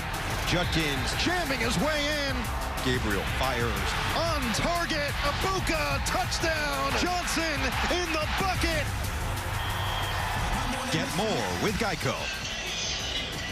Time now for the Big Bulletin, brought to you by Genesis Motor America. One-point ball game in this top 3 clash after 2. And Evan Stewart, an unsung hero in that first half, 124 yards. First 100-yard receiver or rusher that Ohio State has allowed this year. They've got some great rushers themselves. Henderson and Judkins combining for major yardage and the touchdown from Quinshon to help bring this one to where it is. The quarterback comparison, they've been similar all year. They were similar in that first half. 2 total touchdowns with a rush for Howard. 2 touchdowns through the air for Gabriel with 213 yards. And now as the sun sets here in Eugene, we are set for what should be an outstanding finish in the third and fourth quarter. Yeah, it really should be. I mean, we had a lot of drama, a lot of crazy stuff in the first half, and we got a one-point ball game with 30 minutes left. All you can ask for in this Big Ten showdown on Big Ten Saturday night. Fielding will send it away. Whittington waiting back to start this second half. And he will let it sail into the end zone as we check in with KT. Well, Ryan Day was very brief with his answers at halftime. I asked him, with Oregon getting the ball here to start the third, what do you need to do to slow down this aggressive offense that we're seeing from them? And he said, yeah, it's been too many X plays. We have to fight harder. Regarding the unexpected plays that Oregon is presenting, Coach Day said there is nothing that we didn't expect, guys. Both teams said that they expected the unexpected coming in. I'm still not sure that they could have really knew what we were going to see in the first 2 quarters. Well, just to clarify, those X plays that Ryan Day mentioned are explosive plays. Too many explosive pass plays. Oregon with 5 explosive plays in the first half. Ohio State 4. Now it's an Ohio State defense that has been stiflingly good in the second half this season. Jordan James on the first down carry gets back to the line of scrimmage. You just look at what they've done by the numbers in the second half, and even overall this season, they've already allowed the most points that they have in a game this year. They're only allowing 6.8, but they've only allowed 10 total in the second half this season. Yeah, back in week 3, they gave up some yards and points in the first half to Marshall, and ever since then, they have been on lockdown in the second half. Gabriel, and that one's a little bit behind Tez Johnson with that tight coverage from Jordan Hancock. And right away now it's 3rd and 10, and a chance to get a 3 and out and gain some momentum and give the ball back to your offense. Again, this is not a heavy blitz team. I don't think they blitzed in that first half. Dillon Gabriel had protection. He had time. He was able to launch the ball downfield. Interesting to see if Jim Knowles decides to maybe come after him with a little extra heat in the second half. Gabriel steps up, delivers, open, Stewart again. First down, Oregon, on a big connection between Gabriel and Stewart. Well, excellent protection, and then here's the bunch formation again. Stewart comes out of it and is able to get the football, but it started with protection. Dillon Gabriel is able to step up into the pocket and make the throw. 4-man rush, no problem for Dillon Gabriel. Handoff, and James tried to burst through that hole. Will pick up 2. For a guy who's not that big, Todd, and Dillon Gabriel just feels like he can manipulate the pocket exactly the way he needs to find the lane. Yeah, he has to. I mean, because he can't see over the offense and defensive line or those arms and bodies in there the way that Will Howard can. So he has to kind of move and create some openings for him. But when he has an opening, he throws as nice of a ball, as catchable of a pass with accuracy as there is in college football. Completing 78% of his passes coming in. He's 12 of 18 here tonight. Johnson, the motion man, delayed, and they'll just get rid of it over the head of Johnson and incomplete on the tight pressure coming into Imoloau. Yeah, good play that time by Dillon Gabriel, because this is going to be a sack or a negative yardage play. JT's right here. Watch how quickly he gets into the backfield. He's going to blow the play up. And Dillon Gabriel says, look, the defense won there. Let me throw it away and have third and more reasonable to work with here. It'll be 3rd down and 8. Here comes another check from the line of scrimmage. Now Ohio State showing pressure. They showed it the last 3rd down but didn't bring it. This time I think they're coming. Here they come. Gabriel evades, weaving. Gabriel extending. Down he goes. The pursuit from Caden Curry finally catches up to Gabriel. It's 4th down. Yeah, the pressure came this time from Sonny Styles. Jim Knowles says we're going to bring pressure. Here's Styles coming from the outside, unblocked. They're unable to get him, and Gabriel does everything he can to elude the pressure, but they chase him down and force the punt. First time Jim Knowles has said, let's go after Dillon Gabriel, and it paid off on that 3rd down play. See if Ross James can pin this Ohio State offense deep. Innis is back. And he'll let this one bounce right near the 20 is where it'll sail out of bounds on a 36-yard punt. So Gabriel in the offense, not a lot of room to work with. First opportunity for Will Howard and company in the second half next.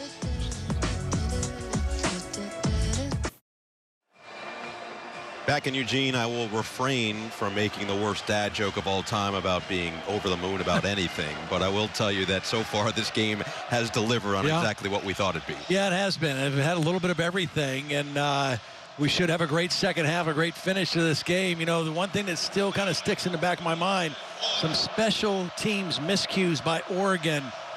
Not necessarily a factor right now, but before this night's over, could come back to be a problem. Missed field goal, missed extra point on a botch snap, and a missed 2-point conversion. And here they are up by 1. Now back to the defensive end. Scott in motion, and the handoff goes to Judkins. He'll pick up 3. Easy, guys. Well, Judkins and Henderson, just both so dangerous. Judkins has been a little bit more involved in the passing game. In fact, he's the leading receiver with 38 yards for Ohio State so far.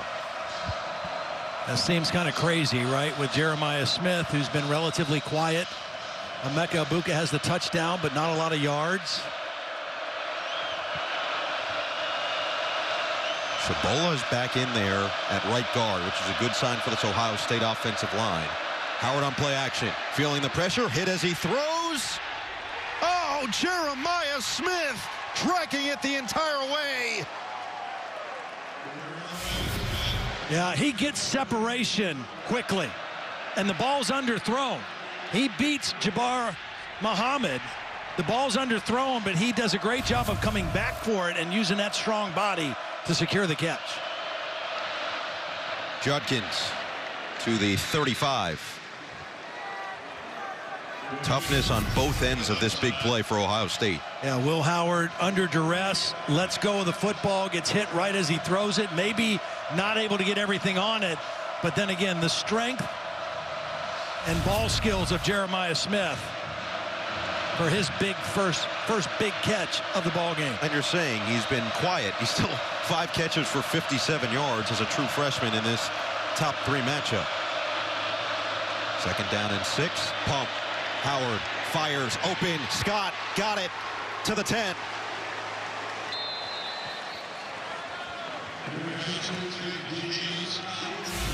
Now this is beautiful. Watch. They're going to fake a screen here and send him deep. The tight end is going to then release, and they show screen and then come back to the middle of the field. The whole defense of Oregon reacted outside and left the middle of the field open. Beautiful call by Chip Kelly right there for the big first down. And what a game for G. Scott, who's not necessarily a go-to target, but he's had a couple big plays already for Ohio State. 1st and goal. Howard, Egbuka looking to make something happen. And it'll be ushered out of bounds at the 6 by Nico Reed. It's well played by Nico Reed. He comes from the middle of the field, has a long way to run, and takes the perfect angle to stop Ibuka short of the goal line.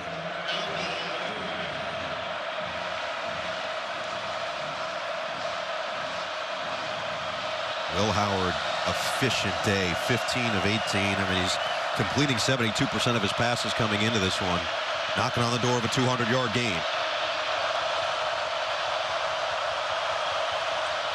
Ibuka in motion on 2nd and goal. Howard steps up. Howard. It's caught. Jeremiah Smith. Touchdown, Ohio State. The legend grows.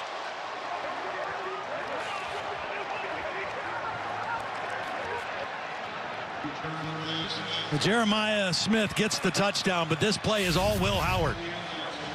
I mean, he has to extend the play. It's not open to his left. He comes back to middle, still not open. Now, extend the play, but keep my eyes downfield. And Jeremiah Smith just kept crossing the field into Will Howard's vision, and Howard hit him with the touchdown. But his ability to extend the play, huge that time by Will Howard. Extra point by Fielding makes it 28-22. 7th touchdown of the season for the true freshman. Now 6 straight games to start his career with at least one. And he always has a knack for the big play in the big moment. Puts his team back in front by 6.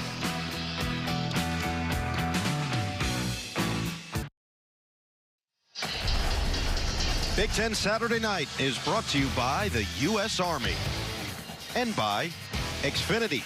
Stream sports with Xfinity because it's only live once. 1958 Rose Bowl, these two teams going toe-to-toe. In the first meeting, Ohio State won 10-7, and following the game, Ohio State gifted Oregon a Buckeye tree. It's actually planted in 1958 outside the College of Business, and here they are all these years later with a number of plays being made by a number of veterans, and now the to say promising would almost feel like an understatement, but youngster in Jeremiah Smith. Yeah, he's already fulfilled the promise. I mean, he showed up day one ready to plug and play. Was winning the weight room drills as a freshman with seniors around him right when he got to campus. Fielding will send it away. Whittington, who is capable as a returner, will wait for it and let it sail.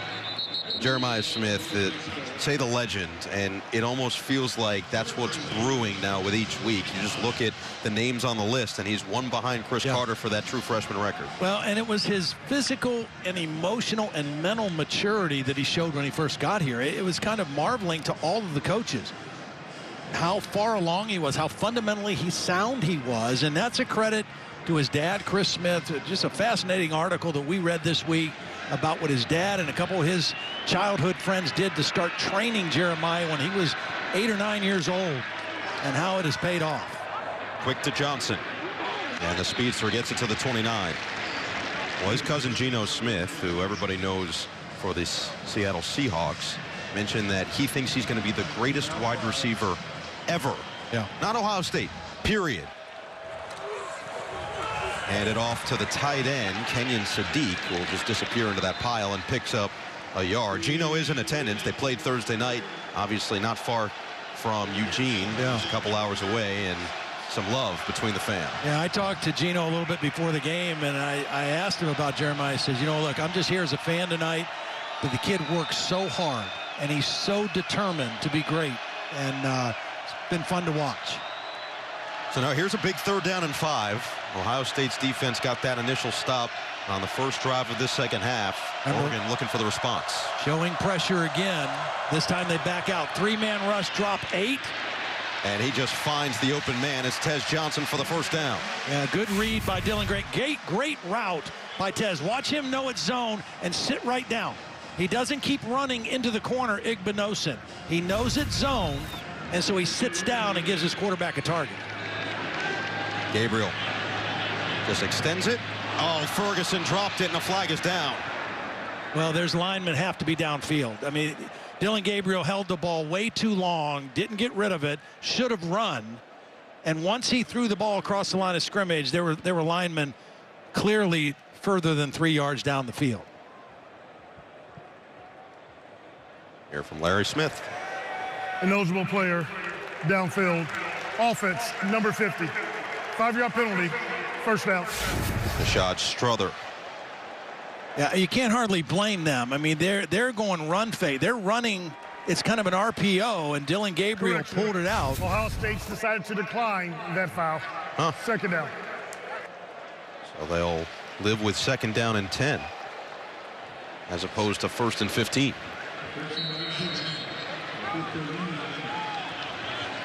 Trusting this Buckeye defense that has been nearly impenetrable before tonight. Gabriel feeling it, lets it go, and it's complete to Justice Lowe, who is replacing Trayshawn Holden, who got ejected in that 2nd quarter. He breaks the tackle of Burke and sets up 3rd down and 1. Yeah, good effort by Lowe to just kind of break that tackle and make it a very makeable 3rd down situation. Ohio State choosing to decline the penalty and play 2nd and 10, and now they're faced with 3rd and 1. Curious about the play calling here on 3rd and 1. You're nearing midfield. Every possession feels like it's going to matter so much in this game. Yeah. And you don't have that big quarterback like Ohio State. Right, and Oregon has yet to go for a 4th down play. And they do throw it. And they're looking deep on the sideline. Some contact and a flag. Yep. Igbinosun was there and grabbed. It'll be a 1st down for Oregon. Yeah, Igbinosun knew he knew he was beat right away and did the instinctive thing, reaching out and grabbing and not giving up a touchdown. Kind of concede the penalty, but not give a touchdown. See, he's beat right now, and both hands around the waist, easy call. And he's just thinking, look, if I don't do that, it's going to be a touchdown maybe. Kenyon Sadiq came in on the motion. The tight end had the step. You know, Will Stein told us about his 2 tight ends. He thought Terrence Ferguson. By both teams on the play. Oh. Number 15 was covered up, went downfield, eligible receiver. Pass interference, defense. Those penalties were all set. 3rd down. Wow. Tez Johnson can't believe it.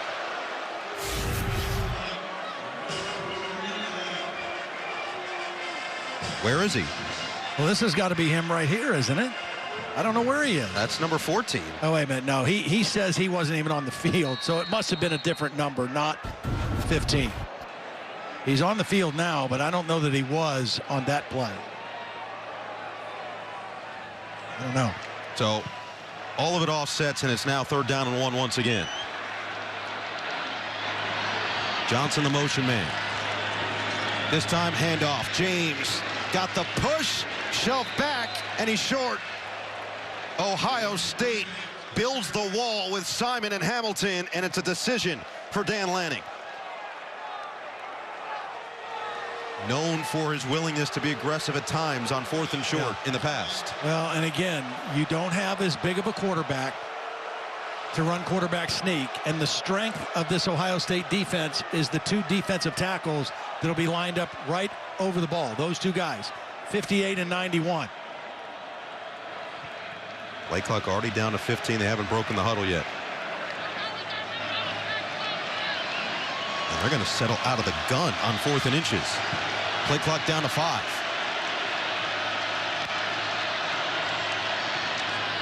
Gabriel keeps wide open. Ferguson trying to shed Burke, and he does. Ferguson pinballs to the 20.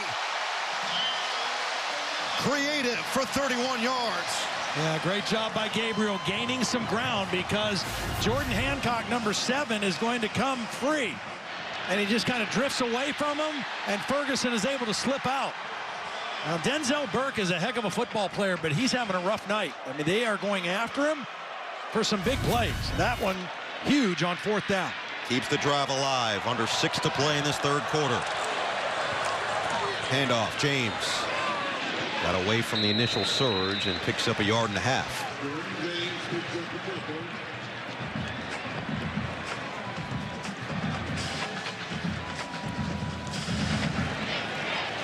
Will Howard waiting for his next opportunity. Jordan James now 16 carries, 71 yards, and the touchdown. Got going, got loose, early in this game in the first quarter, but it's been relatively quiet on the ground since for Oregon.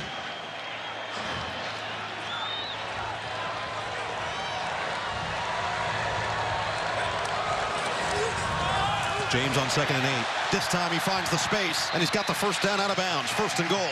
Just needed you to inspire him, I guess, huh? Well, they run where they like to run, behind their left tackle. He's their best offensive lineman. Josh Connerly Jr.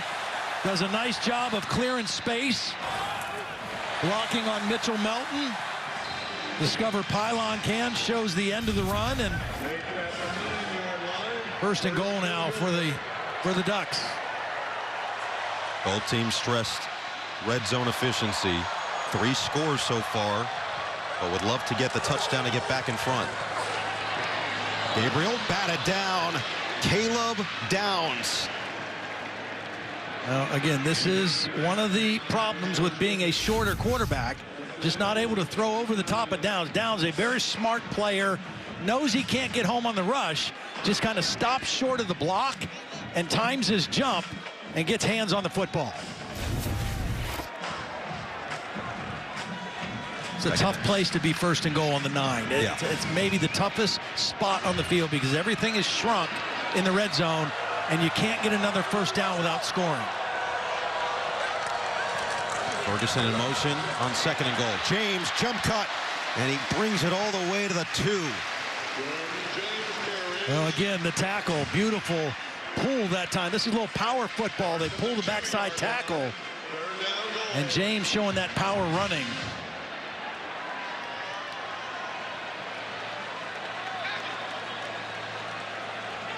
Scored the first touchdown for Oregon. Then the 2 through the air, Gabriel to Stewart and Johnson. What do they have here on 3rd down and goal? And they get the jumbo in there with Grace as the fullback. And Tyleik Williams on the bench for Ohio State. Play action, float it, incomplete. Looking for Patrick Herbert in the end zone. It's 4th and goal. Well, they tried to just kind of go show block on JT Tuimoloau, but his quickness was still able to get to Dillon Gabriel. Herbert didn't take very much steam away from him, and it was hard for Gabriel to set his feet and make an accurate throw. And it looks like they're going to keep the offense on the field. How much do you trust your defense? I guess more than you trust your kicker right here. Johnson in motion on 4th down. They will run it. Gabriel surveys. Gabriel throws and hits the back of Cody Simon. Incomplete. Ohio State with a red zone stop.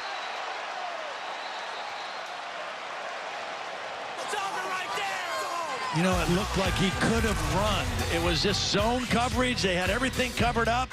He tried to force one into Herbert.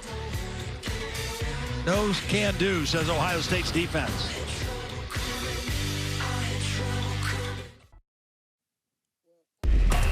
Jordan Cornette with your game break. Florida, Tennessee in a good one. Volunteers come storming back from a 10-point deficit thanks to Dylan Sampson breaking this one 23 yards for the touchdown. They take their first lead of the night, 17-10, Noah. JC, there's some top 10 teams currently in action, 2 top 5 teams here in a battle. And now Ohio State would have to go for their longest drive of the season to extend this lead by a couple of touchdowns.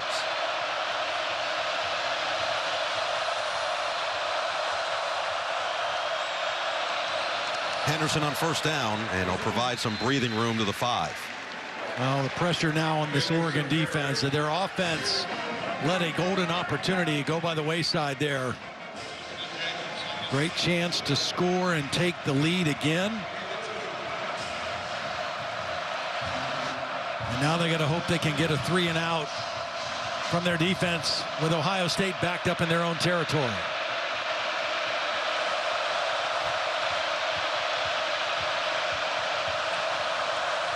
Here comes the rush, and Howard just stays in there, delivers a bullet right to Abuka for a 1st down. Picks up 15. Oregon bringing pressure. It's man free, and there's a safety that's going to come over the top to help, but the ball is perfectly thrown on time. And Abuka able to make the catch on the slant and get the 1st down.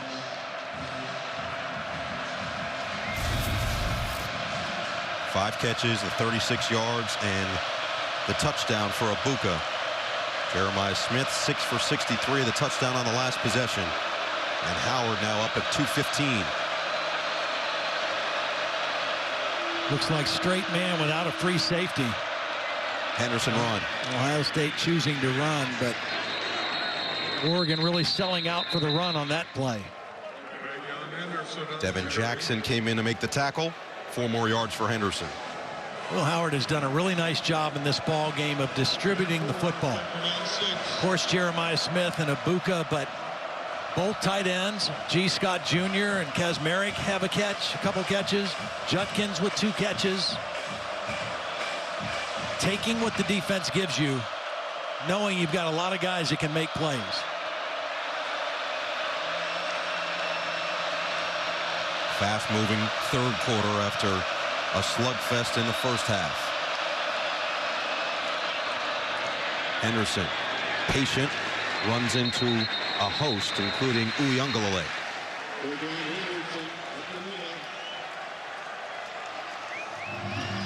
So third down coming up here, a 3rd and 3. You know, and this is where Oregon really misses Jordan Burch, right? Their best pass rusher, can't be blocked one-on-one. You've got to account for him.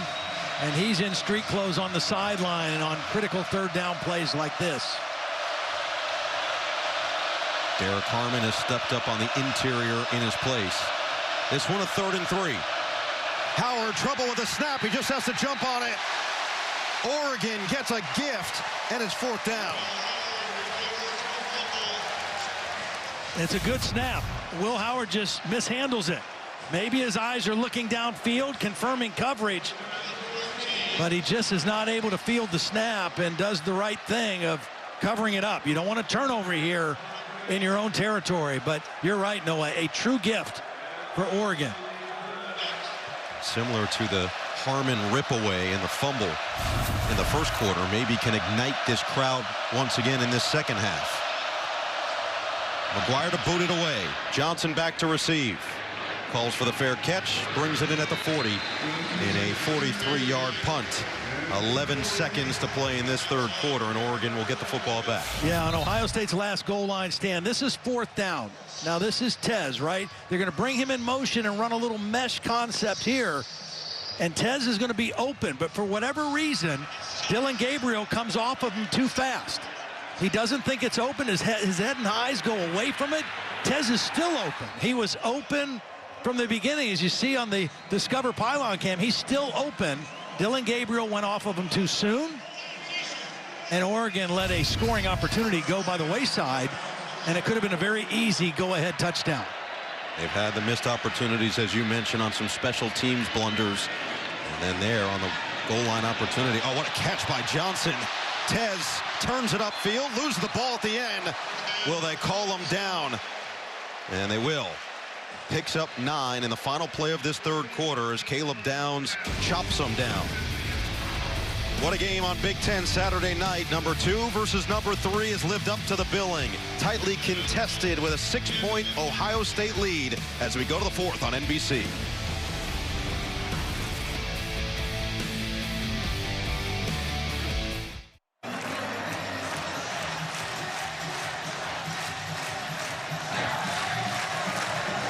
Todd, safe to say there's no double secret probation going on here in Oregon, right?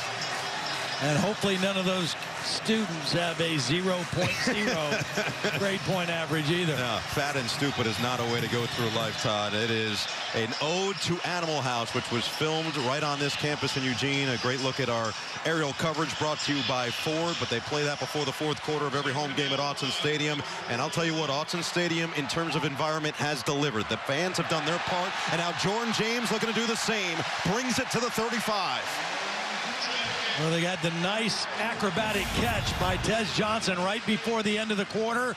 And now a nice run straight up the inside by Jordan James. And Oregon with another good drive here in Ohio State territory. Up over 100 yards. So Ohio State had not given up a 100-yard rusher or receiver coming into this game. They've given up both. James with 103 on the ground. Stewart with 141 through the air.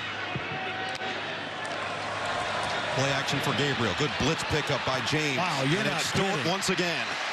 I mean, that was serious blitz pickup. Watch Jordan James just stick his nose right in there on the blitzing safety Ransom. And that is the way it's done. Give your quarterback an extra half a second to get rid of the ball. James, and he gets back to the line of scrimmage. Meanwhile, Dillon Gabriel with that last completion at 301 yards, his second 300-yard game of the season. So now here's a critical 3rd and short once again for this Oregon offense. They're 4 of 11 on 3rd down. They've had the better of it on 3rd down. Ohio State only 1 of 6, but Ohio State has been better on 4th down so far in the first 3 quarters. Ferguson and Herbert in there now. Ferguson will split out wide from the tight end spot.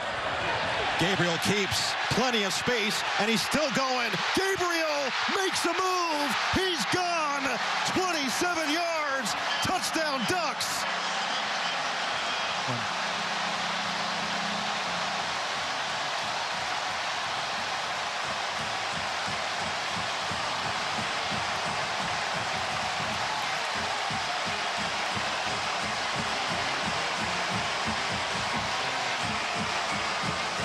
We have not seen Dillon Gabriel run by design or any quarterback pulls much today.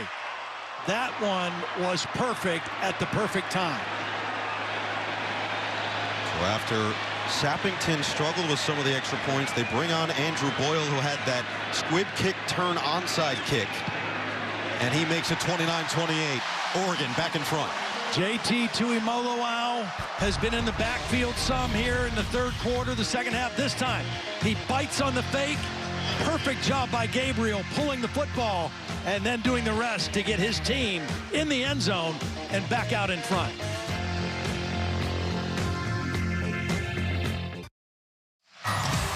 Tonight, Saturday Night Live is all new with host Ariana Grande and musical guest Stevie Nicks. This look at SNL's rehearsal is brought to you by Volkswagen. Should be an outstanding episode. We have had an outstanding football game here in Eugene. One thing Ryan Day told us, especially in an environment like this, he said, all I want is our team to get this to the 4th quarter and steal it from there. And he's got that chance. Well, and one interesting point, whether it means a lot or not, Ohio State has not been in a close ball game this year. Oregon has a 3-point win over Boise State right here on the last second field goal. Dillon Gabriel said he hoped that that would be in an advantageous area for this team, and right now it looks like it. This is JT Tuimoloau. Now when the tight end releases, Styles goes with him. JT's got to be responsible for the quarterback, but he gets greedy and goes after the back, and he loses contain on the quarterback, and Dillon Gabriel, for the first time today, pulls it and scores. And now Terrence Ferguson, watch his block at the end of the play on Igbinosun, and Dillon Gabriel just kind of plays right off of that block and gets the go-ahead touchdown. JT has got to be aware of the quarterback, and before he goes after that ball carry, has to make sure the quarterback doesn't have the football in his hands. Full house in the backfield, and they still hand it off. Judkins loses a yard. Devin Jackson.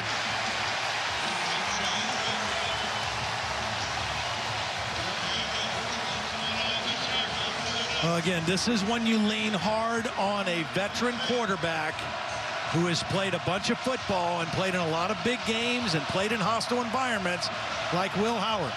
He's 17 of 20 throwing the football, 215 yards, 2 touchdowns, no picks. He's run the ball at times, and he is a field general in charge of this right now for the Buckeyes. Right now, Jeremiah Smith all alone at the top. Howard's going to keep it himself. And he gets wrestled down at the 30. We saw this Ohio State team last year in a game like this on the road at Notre Dame that went into the 4th quarter, and his team found a way to gut it out and make a win, scoring very late in that ball game. Similar situation for the 2024 Buckeyes right now. 3rd down and 4. Howard, Abuka, what a route, 1st down. Yeah, and he popped back up. I mean, he and Jeremiah Smith kind of got tangled up, and Egbuka actually falls down. Watch, you're going to bring him in motion, get him behind Jeremiah Smith, and they get tangled up, and he actually kind of slips, but is able to keep his balance and get back outside for the catch.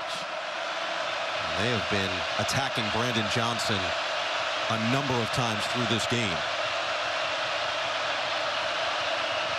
And it's the motion man. Fake it to him. Howard got away from the first. Oh, a dangerous throw is incomplete in the direction of Smith. Well, again, you see the strength of Will Howard, right? There's a rusher there. He's able to kind of shrug it off. A lot of movement in the backfield. And it's Harmon again, who's not able to get the quarterback on the ground, but almost picked off. Discover Pylon Cam shows you how close this ball was to being intercepted on the sideline. Oregon has not generated a ton of takeaways. They did have the fumble recovery in the first half, but only 5 coming into this ball game. Henderson to the outside and out of bounds. Another big third down play coming up. Egbuka was the guy the last time. Ohio State 2 of 7 on third down.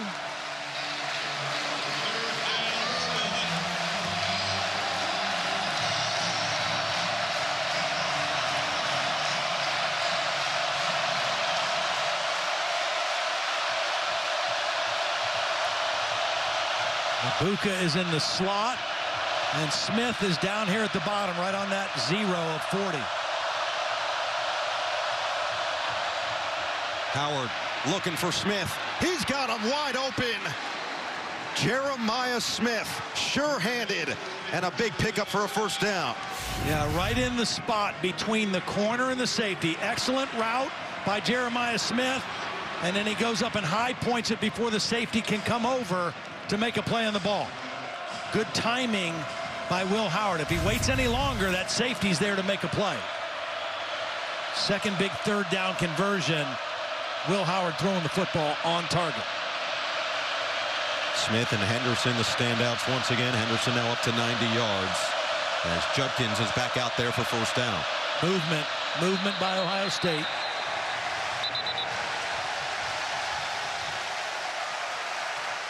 False start. Offense, number 65. 5-yard penalty. First down. It's one of the backups that had to come in, Zen Michalski. You can see him just kind of lunged forward in his stance. It's a big ask for Michalski coming in for their best offensive lineman, Josh Simmons, who went out with the injury on the road against the number 3 team in the country. And with Simmons, you got carted off. Play action now for Howard. To the side, Egbuka spins away to the 40. I mean, that's just such a good play. It's 1st and 15. You don't get greedy. You get at least half of that yardage back. You put yourself back on schedule. 2nd and 7. Just good decisions by Will Howard where to go with the football. Both quarterbacks had mentioned they've been on both ends of being down, being up, being on the road, being at home. They know what it feels like. They know what is required out of you in its critical moments in the 4th quarter. Play action, Smith. And that was put right in the spot for Smith to then take it across the sticks and move the chains.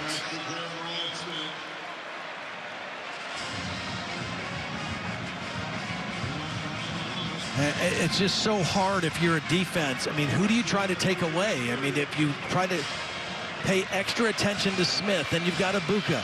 And if you try to just sell out for the pass and drop coverage, then you got to deal with Judkins and Travion Henderson and a quarterback who can run. They really put you in stressful situations every snap of the football. Howard, Egbuka over the middle, first down. I got your ball. This is an RPO, so the line is blocking run. They're all blocking run. Judkins thinks it's a run, and Will Howard is reading this guy right here. As soon as he sees him come inside, he knows he can throw the slant right behind him to Egbuka. The line and the running back think it's a running play, but the quarterback and wide receivers knows he has that option to pull it and throw it. Approaching the midway point of this fourth quarter. Ohio State knocking on the door again in the red zone, and another flag is down. False start. Offense, number 77. 5-yard penalty. First down. Chabola hurt earlier, back in the game, toughing it out, called for the penalty here. There it is. The right guard, just early movement. Now they overcame it the last couple of downs, but here they are again at 1st and 15. Yardage about even, but 3 more penalties called against the Buckeyes. Howard surveys. Howard goes down, sandwiched in between 2 at the line of scrimmage, and it's the 2 sophomores, Tuioti and Uiagalelei. Yeah, and they're playing a lot. They've had to play a lot of snaps, both of them tonight, in the absence of Jordan Burch. And they have played extremely well. Tosh Lupoi told me earlier in the week, he said, they have been outstanding. I'm really pleased with how well they've played for as young as they are, and they have stepped up again tonight.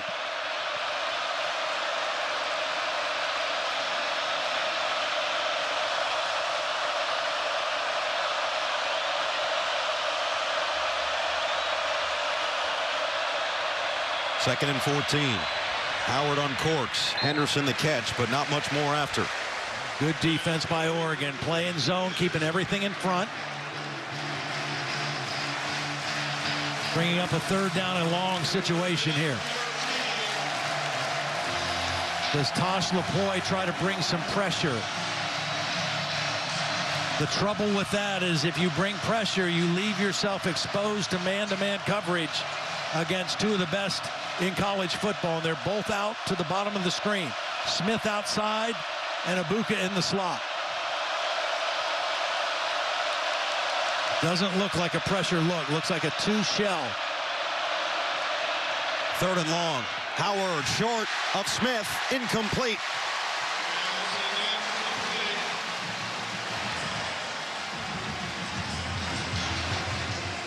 Haven't seen Will Howard miss too many throws. This one is short. Smith was open. Don't know if it would have been the 1st down or not, but it would have made for an easier field goal attempt. Instead, it's a 40-yarder for Fielding. Hit from 40 earlier this season against Akron. Career-long 47. And this one from Fielding is perfect. Sticks it and puts OSU back up 2. 6 minutes to play in the 4th, and the seesaw continues.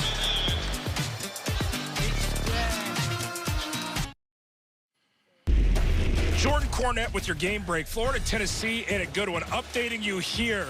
Florida gave up the lead, and they tie it up. Chimere Dike with the 27-yard touchdown reception. 17 apiece. We're trending to overtime. Former Big Ten receiver there, Jordan, making a play in the SEC. Meanwhile, we've seen a number of SEC transfers making plays in this game here. 6 minutes to play. A look at our United Cam, and a 2-point ball game between number 2 Ohio State, number 3 Oregon here in Eugene.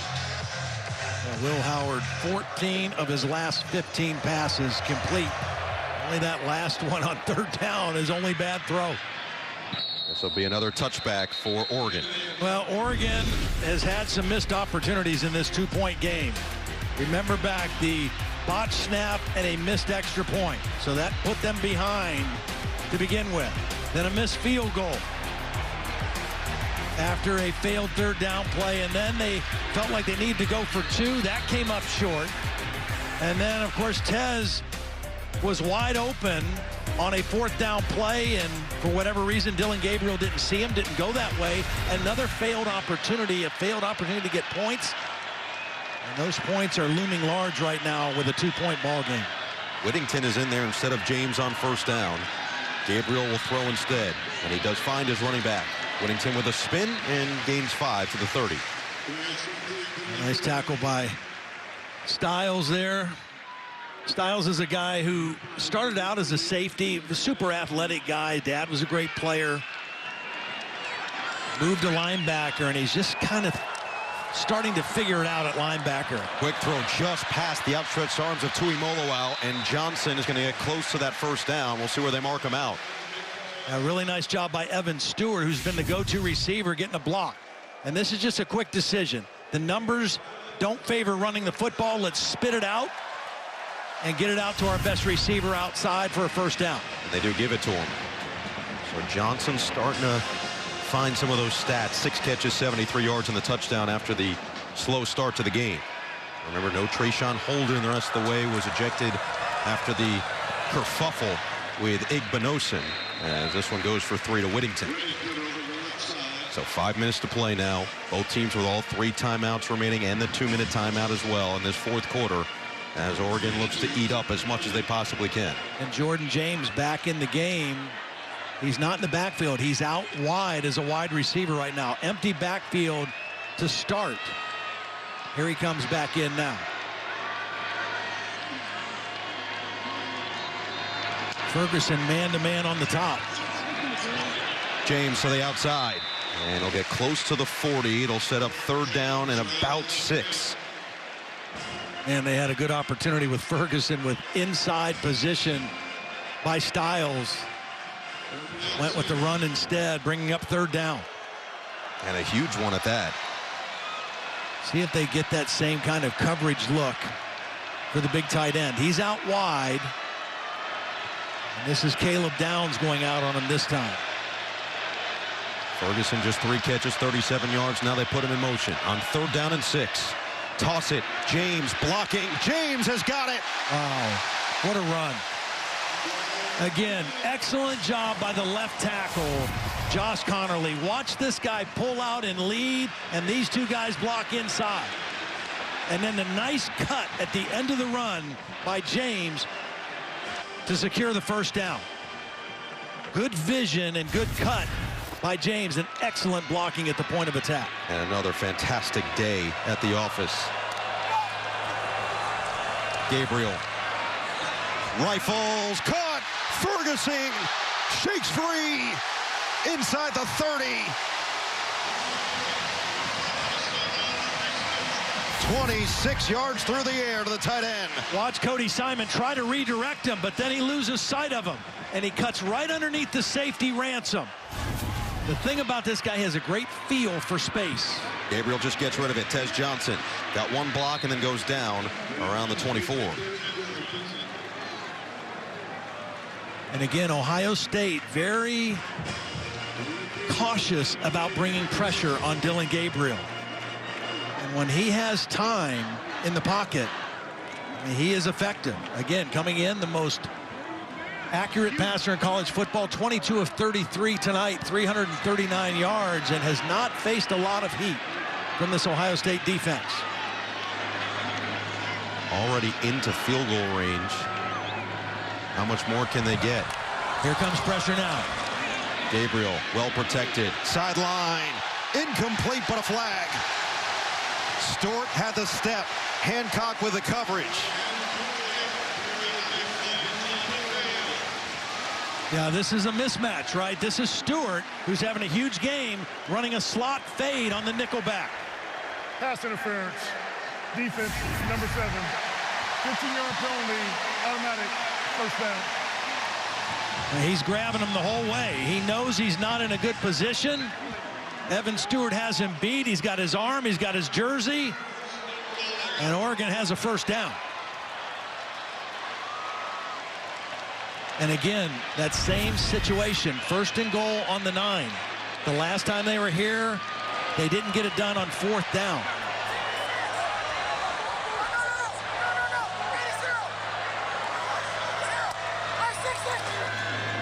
Whittington up the middle. Wow, still pushing. Will push it forward to the 5.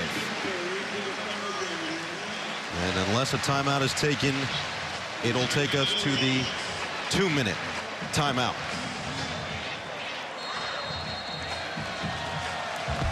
Well, this was teased to us as a heavyweight showdown in the Big Ten, and it has lived up to the billing. 2-point game, 2 minutes to play. Big Ten Saturday night.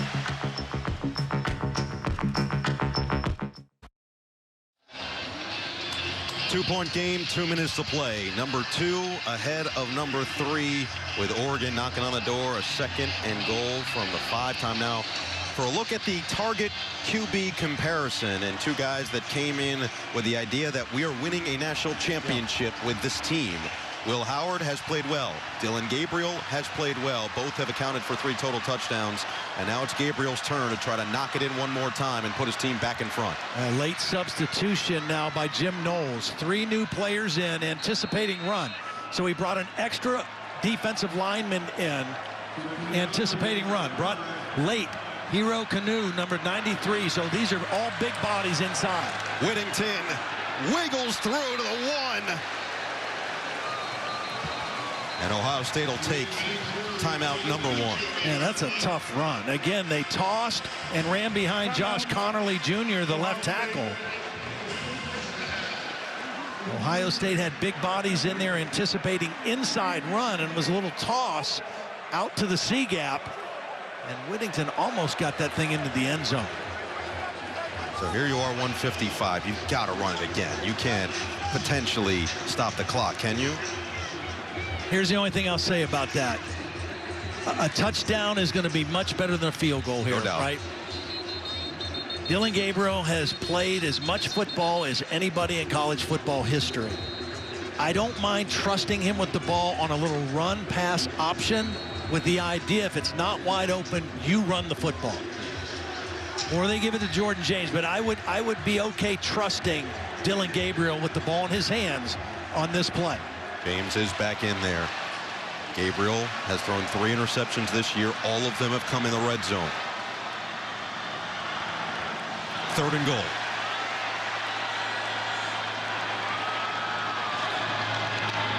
James swallowed up into the pile. There's another timeout by Ryan Day. Great goal line stand going on right here by Ohio State.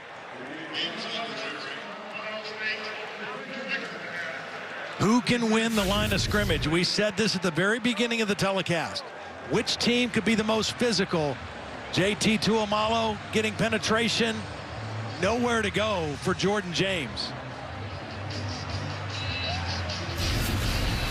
So 4th and goal. Sappington, who made the game-winning kick Week 2 against Boise State, will have a chance to put his team in front with under 2 minutes to play. And you brought up that Notre Dame game last year for Ohio State. It is eerily similar now. Should he make this kick with 1:51, slightly less than that, will be on the clock. You've got 1 timeout, but first you've got to make this kick. And they've had their mishaps on the botch snap on the extra point, a missed field goal from 44 yards out. He has made from 27, and this one will be even shorter than that. The junior from Portland, Oregon State transfer. 19-yard attempt. Ross James, the holder. Luke Basso will snap it. And Sappington puts Oregon in front. Ducks 32, Bucks 31, 147 for Will Howard to work with. Next.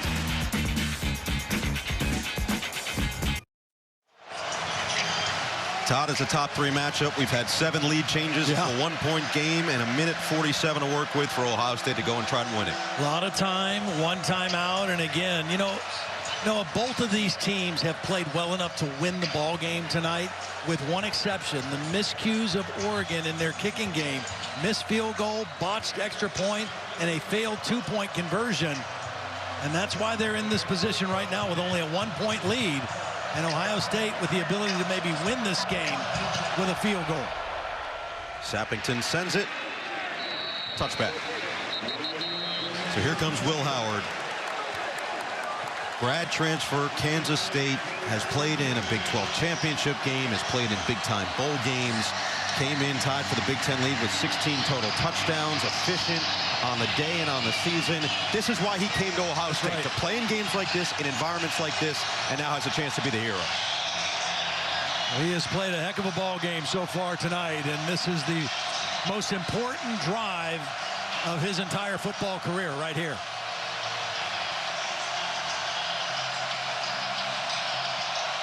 Smith and Abuka with 8 catches apiece. Henderson has 90 yards on the ground. He's in there on first down. Howard. Down he goes. Uiagalelei was in his face, and Howard loses major yardage with the clock still rolling. I think he just fell down too, Noah. He didn't get hit. I think he just lost his footing. Can't take that timeout yet. Second down and 14. Pressure comes. Howard feels it. Delivers. It's caught. Vacuumed in by Carnell Tate. Beautiful catch by Carnell Tate. Another big-time receiver. Did not play a week ago against Iowa, but gets him back into third and manageable now. 3rd and 6 for Howard. Sidestep. Got it. Abuka. Another conversion. A nice job by Abuka getting out of bounds after getting the first down.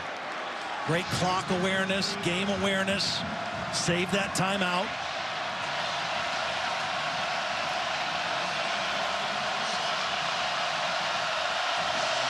Oregon trying to create some pressure, twists and stunts up front. Unable to get home and get to the quarterback.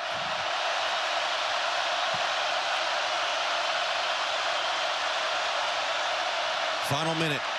Smith sheds a tackler and picks up 9.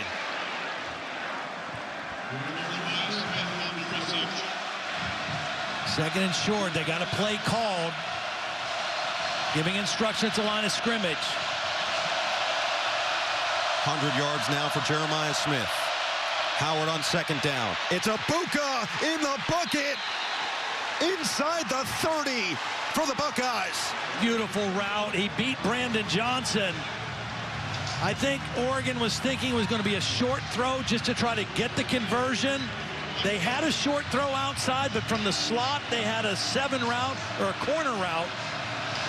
And it was a great route by Emeka Abuka.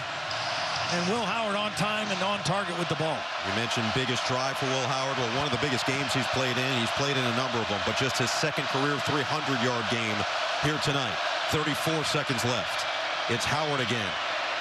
Rifle, sideline. He was going up for another spectacular grab, but this time Smith well covered.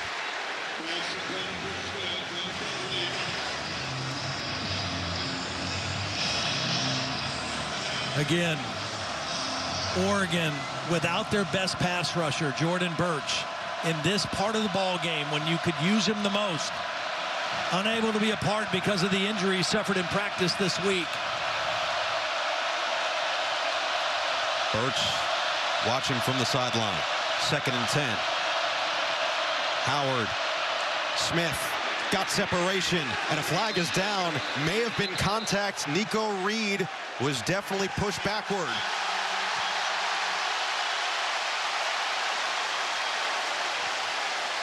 Pass interference. Offense, number 4. 50-yard penalty for the previous spot.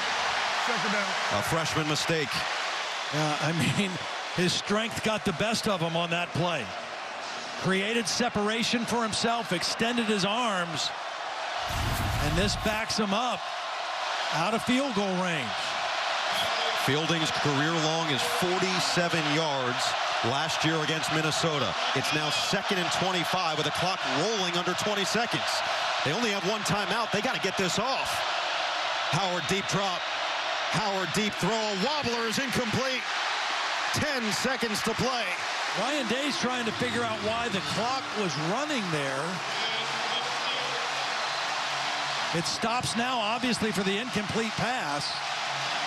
There was the offensive penalty. And I think Will Howard and the rest of the Ohio State people thought that with the penalty, the clock wouldn't be running, and they were taking their time. And now there's only 10 seconds left in the ball game.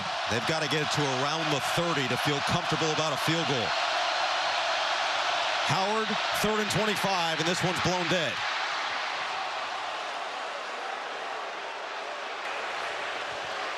Timeout. Oregon. First half will be 30 seconds in length. Please reset the game clock to 10 seconds. Terry, tell us what happened with the clock there. Sure, it's a foul on a play that ended inbounds.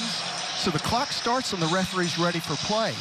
The opponent of the team that fouled is ahead, so there's no option here. It just starts on the ready on this play throughout the game. Well, as experienced as Will Howard is as a transfer quarterback, it almost seems like he did not know that that's what was going to happen. And Todd, I understand trying to save the timeout, but you almost have to take it at that point with as much time that came off the clock. If you know the clock is rolling, yeah, you have to take it. 10 seconds, 3rd and 25.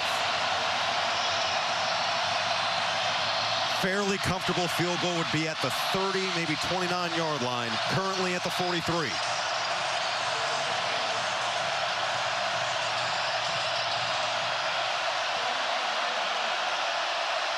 Confusion defensively.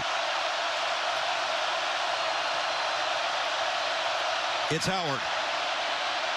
Rifles. Incomplete. Jabbar Muhammad gets in front of Jeremiah Smith, but a flag is down.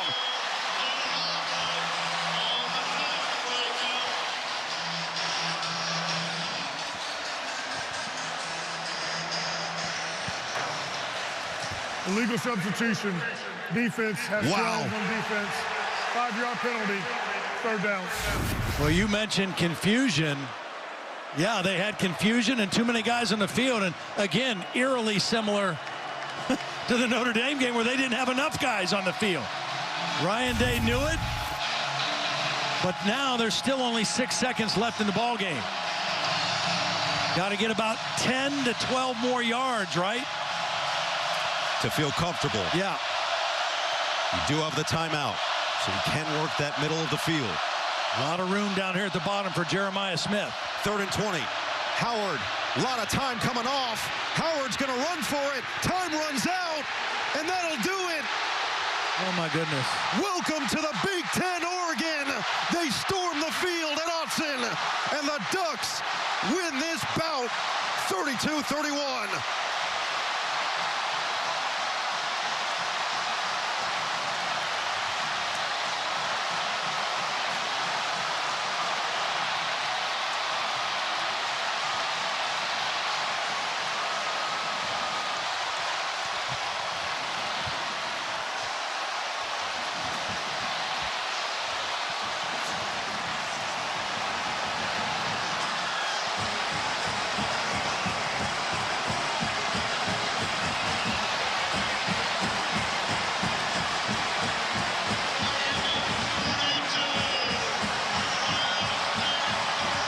A surprise mistake from a veteran quarterback in the biggest moment. Slides down as time expires, and Oregon with a massive win early in this season. Yeah, I mean, I think he knew that he had to get down and get a timeout call. He just tried to get a couple extra yards, and he ran out of time. And 2 plays in this last drive. Will Howard not on top of things with the clock, and it came back to hurt him. Let's go down to KT. Coach, just an incredible victory here. Can you just describe what's going through your mind right now, how you were able to pull out this victory? I'm so proud of our players. I'm so proud of our crowd. You talk about big moments, big games. This is why you come to Oregon. That's a good football team. Hard to stop. Our guys stopped it tonight. They scored enough. They threw enough jabs. We get the dub. And you're known for your aggressive plays on 4th down. What gives you the confidence in this group that they're able to make those plays? Because they do it on Tuesday and Wednesday and Thursday. These guys fight every day. I'm crazy proud of them. Coach, thank you very much. Thank you. Awesome scene. Be careful down there, KT. Dan Lanning was 0-2 versus top 5 teams the last couple of years here at Oregon. 2-3 against top 10 teams, but he comes away with a marquee victory for the Ducks. 32-31. We'll be back to wrap things up. And what a scene we have once again in Eugene.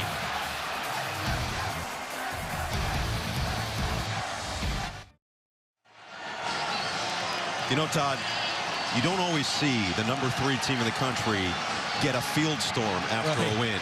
But this has meant something to this program, inviting themselves now to the Big Ten. They wanted to prove that they were physical like everybody else. And I think the last 2 weeks now, Michigan State last week, but specifically this game today, they proved they belong with the big boys in the conference. Yeah, I mean, 496 yards of offense against Ohio State. They earned it. They had some mistakes, but look, this is the last play. Good coverage. Will Howard can't throw it quickly. He's got to get down and call timeout. He just took it about 3 yards too far. Trying to get close for the field goal. But this is the other place where they lost time. There was the offensive pass interference penalty. The ball was marked ready for play, and the clock is rolling. And there's just not, the offensive line is not ready to go. Will Howard's trying to get him ready, and they lost time there as well. They lost about 7 seconds by not snapping that ball. And again, you can say what you want about the timeout. They have the timeout available. They want to save it to set up the field goal. I get all of that. But you had 7 valuable seconds tick off the clock in that moment. And in looking at that replay, it actually looked like Will Howard was ready to snap. The offensive line wasn't set. We were trying to communicate. They didn't think the clock was running, and they lost valuable time. Tremendous scene. The Big Ten producing once again in this top 3 matchup. Coming up next, except on the West Coast, it's your local news. And later tonight, an all-new SNL for our entire crew. I'm Noah Eagle saying so long from Eugene. Appreciate you for joining us tonight.